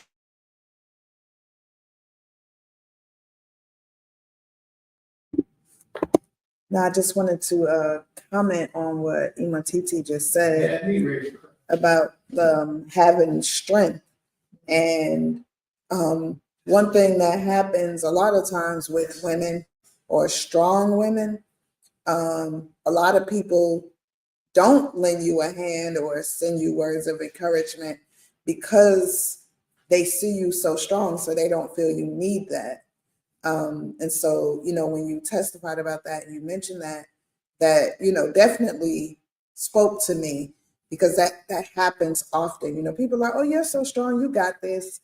And they don't understand that being strong is a gift, you know, and it can actually be a curse in some ways, because you're so strong, because you're being so strong, people don't tend to help you. And so that's why I said it could be both, right? But it's truly a gift from the Creator. But that strength only comes from the Creator. You know, that strength is truly what the Creator has given to some. And so, you know, I just commend you for your strength and for your endurance. And like you said, like, yeah, you're not putting your daughter in no nursing home, no care facility, because they don't take care of your loved ones the way that you will. You know, because people say to me like, well, you need help. You should just, you know, look into a place for your father to be. I'm like, for what? So that I can sit home and worry about what they're doing or not doing for my father, you know? So, you know, it's really the Most High that's carrying you through that strength. And, you know, just total rabbi for that, because it definitely spoke to me. And it reminded me that, you know, regardless of what others may say and how often people may say you're strong, you're going to have moments of weakness, because you're human.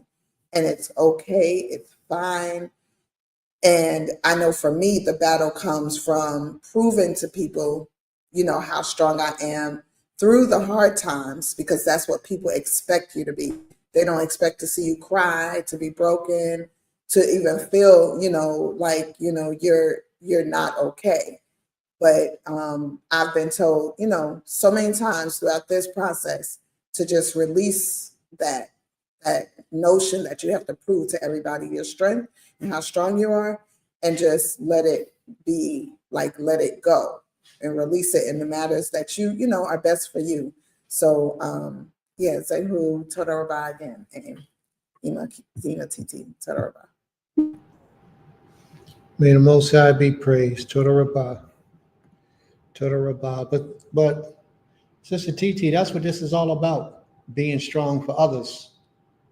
Being strong for others, helping others, you know, caring more about others than you care about yourself. That commands the blessings from the Creator upon your life. A lot of people haven't learned that. A lot of individuals don't know nothing about that. They're so selfish and worried about themselves, worried about their own future, and worried about their income for their own household, that they can't see that it's not about you. It's about what you do for others. And a lot of people do everything for themselves and still don't advance, because the Most High don't like that. So may the Most High be praised. May the Most High be praised. Deuteronomy 8:3 says, and he humbled thee and suffered thee to hunger and fed thee with manna. After he suffered you with hunger, he provided for you. And he gave you something that no one else had, just you. He fed thee with manna, which thou knewest not, neither did thy fathers know, that he might make thee known that man does not live by bread only, but by every word that proceeded out of the mouth of the Most High does man live.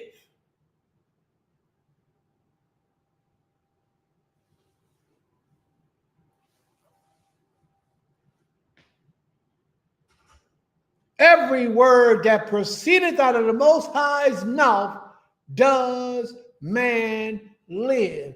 That means you shall live by doing the commandments of the Most High, and he will provide your every need. A lot of us don't understand that. But back to 1 Kings 13. It says, and the man of Elohim said unto the king, if thou wilt give me half thy house, I will not go with thee. Neither will I eat bread or drink water in this place. The Nabi spoke with great confidence that he would what he would not do. He spoke with astounding confidence about what he would not do. just as today we speak and we make vows to the Father while under the influence of this great, powerful Spirit. But when our test comes, the test of walking in the ways of the world or to walk in the ways of the Father becomes a struggle for us. Trying to make that decision of walking in the ways of the Almighty or walking in the world, that's your test. But when that test comes, it's very difficult to make that decision today. And it's because our understanding of how the Most High deals with us is weak, is dwindling. Most of us grow weary and give into the ways of the world. Thus, we throw the laws of the Most High behind our backs and we choose evil. Mostly because the eye we use are not the eyes of the Most High, but the eyes of the adversary. And to his eyes, the way of the world looks way better. Our true love is not the Most High. Our true love is for the beast and all that the beast can offer.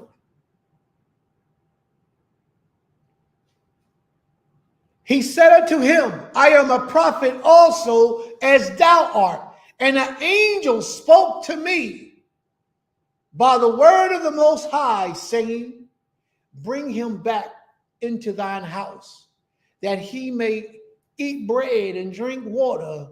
But he lied unto him.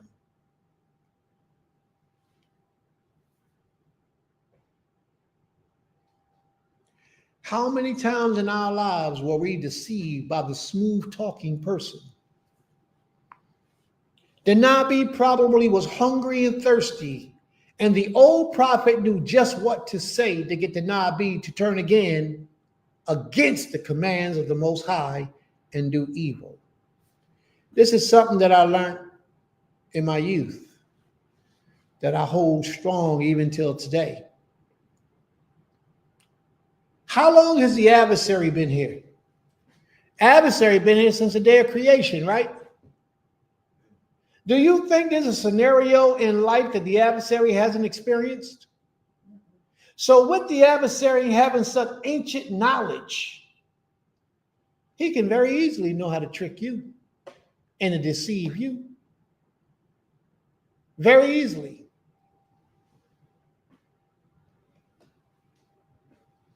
For some reason, Satan knows just the right push to get us to release that righteousness and Holy Spirit from us and cause us to join his army. This could be the reason why the prophet was referred to as an old prophet, not because of age, but because of service. Maybe it meant that the Most High used to use him, but no longer, probably because he was a liar. And he felt so comfortable lying. He did it so easy, caused that man his life.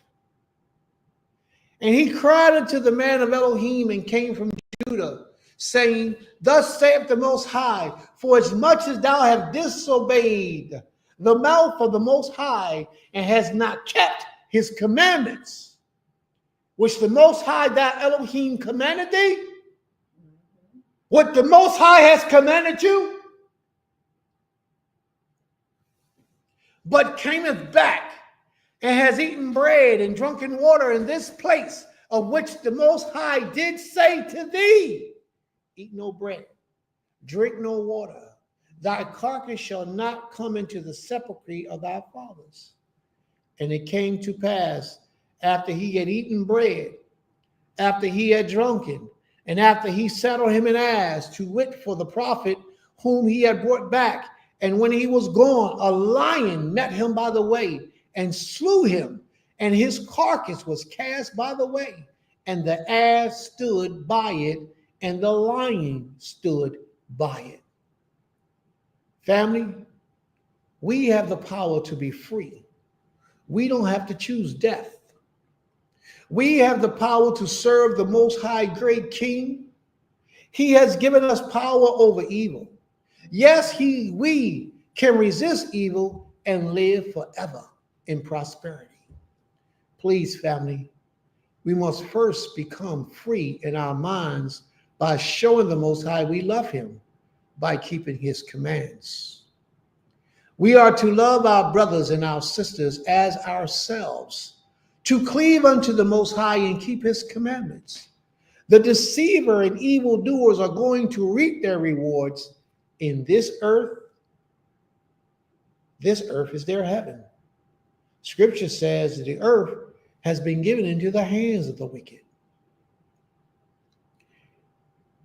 And thou shalt swear the Most High liveth in truth, in judgment, and in righteousness, and the nations shall bless themselves in him, and in him shall they glory. For thus saith the Most High to the men of Judah and Jerusalem, break up your fallow grounds, and sow not among thorns. That means stop being in the company of evil people. Many of us, we hang out with evil friends. We got evil girlfriends, evil boyfriends. We got evil classmates that we have conversations with and relations with after school. We're hanging out with the thorns in life. Circumcise yourselves to the Most High and take away the foreskins of your heart or the foreskins of your mind, ye men of Judah and the inhabitants of Jerusalem, lest my fury comes forth like fire and burn that none can quench it because of the evils of your doings. Declare ye in Yehudah and publish in Jerusalem and say, blow ye the trumpets in the land. Cry, gather together and say, assemble yourselves and let us go into the defense cities and set up a standard in Israel. Let us go into the defense cities. Let us go into a community that serves the Almighty to the best of their ability. And again, family, nothing will be perfect, but it'll be better than where you were. Set up a standard in Israel. Retire, stay not. For I will bring evil from the north, a great destruction. The lion is come up from his thickets, and the destroyer of the Gentiles is on his way. He is gone forth from his place to make thy land desolate, and the city shall be laid waste without an inhabitant.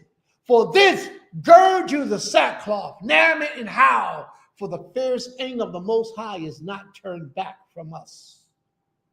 Proclaim ye this among the Gentiles.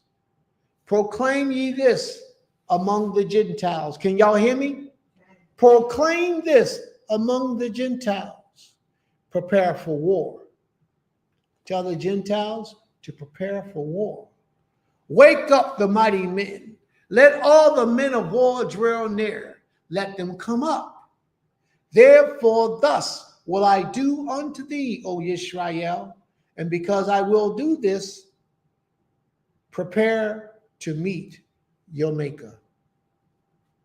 When the Most High has mercy on us, Israel, we are to prepare to meet him. Gentiles, prepare for war. O Israel, prepare to meet your Maker. So what does that mean for us, family? Well, what it means for them is they got to get better weapons of warfare. They got to sharpen their skills in warfare. They got to get the smartest of their people to bring about strategies in warfare. But you, Israel, you're preparing to meet your Maker. So you got to get the same things that they're got to get for warfare. You got to get yours in spirituality. You got to get the wisest and the brightest of our people, the anointed ones of the Most High, to prepare us spiritually for this spiritual battle that's taking place in our lives so we can be prepared to meet our Maker. And that's why we're here today. People like me and myself, to prepare you spiritually to meet your Maker. So that when your time comes, you can stand before the Most High a perfect, untouched vessel. Because through your life, you was taught how to defer from evil, and how when evil and sin comes upon you, you can recognize it and go in the other direction and save your soul alive. This may just seem like a talk we having, but if you go back and listen to this over and over and over and over again, you will hear some key points that you didn't hear the first time. And it will bring you true salvation into your life and how to get right with the Most High to prepare yourself to meet your Maker. And I know you think you got all the power in your hand and all the might in your hand. You don't need to listen to these lessons. But I promise you, you only have half the story. The rest of it hasn't been revealed to you yet. And in time, more and more of these secrets will be revealed to you. We dropped some serious jewels today. Some serious jewels. And if you all will but take heed, you will understand why the Most High is doing what he's doing for you in your life and why you was here today. May the Most High be praised from everlasting to everlasting. We will be back today, family, at 4 o'clock in the 4 o'clock hour. And I apologize because the time got away from me. I didn't realize it was so late, but the things that I said had to be said.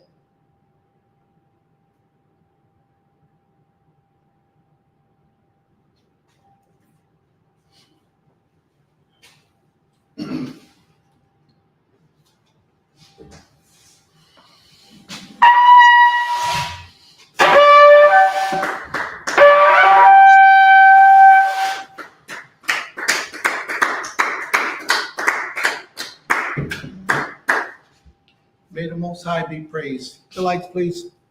Let's do something we don't normally do. We're going to pray to this King on our first half.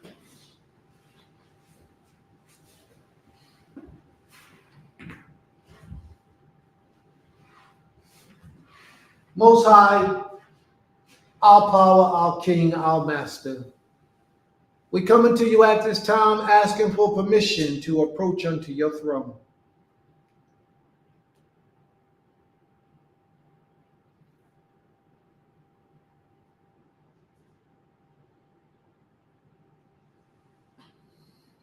Creator, you have given us so much food in this first portion of our lesson.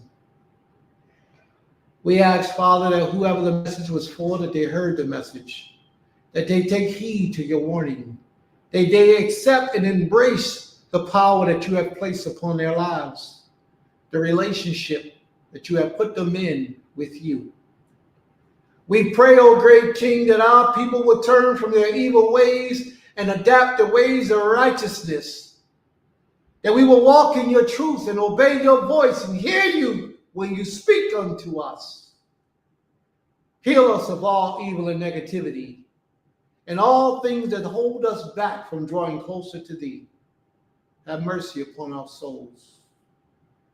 And those of our people, Father, who have walked away from you in ignorance, we pray that you will return them and restore them with a mighty hand, and that you will forgive them of their sins and their iniquities, their abominations that they have done against you. We only pray for the life, healthy, and safety of our people and of man. That man will have a great opportunity to serve you like never before, and that you, Heavenly Father, the only one who can give salvation, that you will grant them full access to your spirit of truth, knowledge, wisdom, and understanding, and turn their ways from darkness unto light, that they may have the bountiful blessings that are good in this life and the life to come, and not just this life, a temporary blessing. Be with us, O Most High, great King. Open up our minds and expand our vision, that we might be able to see, that we might be able to know and understand how to provide for ourselves, because a lot of our people walk away for the sake of provision. They don't know how to provide for their families, for their children, for their nashim, and for themselves. And because the adversary offers them something, they go full force and they jump into something only for the sake of survival, not fully understanding that you are the comforter, you are the provider, you are the giver and the taker of lives. And you are able to do anything. There is nothing that's impossible for you to do. But teach us to trust in you. Teach us to honor you and to worship you and to come unto you in our time of need.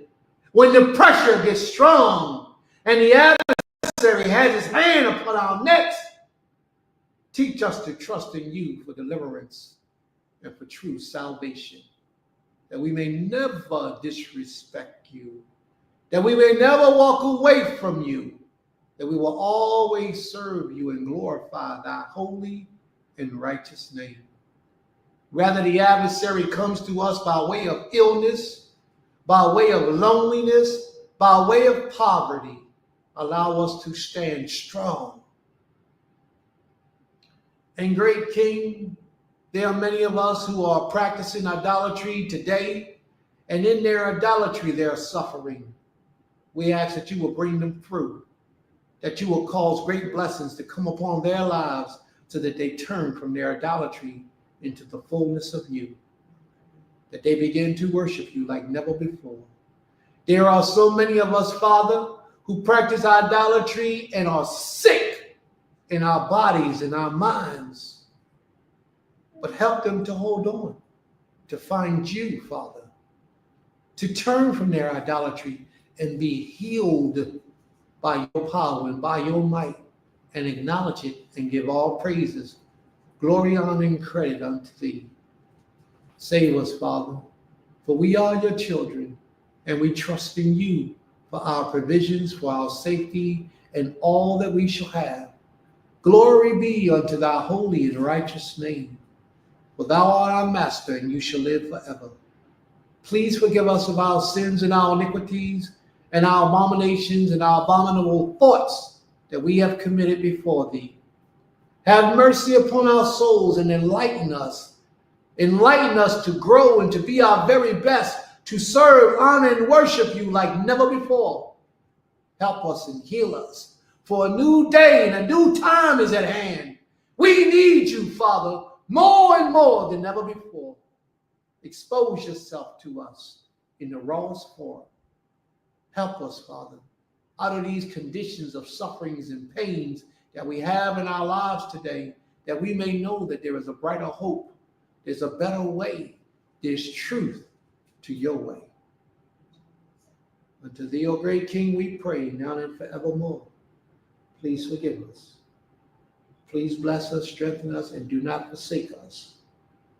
And Father, please give us the prayer of our deepest desires in righteousness, that we may once again walk, that we may once again talk, that we may once again live in the abundance of mercy and bring great blessings and miracles in our lives, that we may know you like never, ever, ever, ever before, and greater than any other nation have ever known you. All praises, glory, and honor belongs unto thee, our Father, our power, our King, Yotzer Zivaot, Master of all creation. We humbly surrender ourselves to thee to do thy will forevermore. Unto thee we all say, Toda Abi, Abi, Toda Rabbah.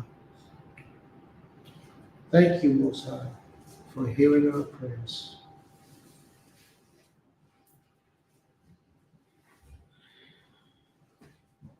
This will be that time to start singing if I can sing. Awesome. Toda Rabbah, Abi, for your mercy and your kindness. Unto thee, we all say, Toda. All right, family, I'll see you today at 4 o'clock, Creator willing. And we're going to deal with that story in Genesis 11 and 12 and 13, if the Creator allows it to be.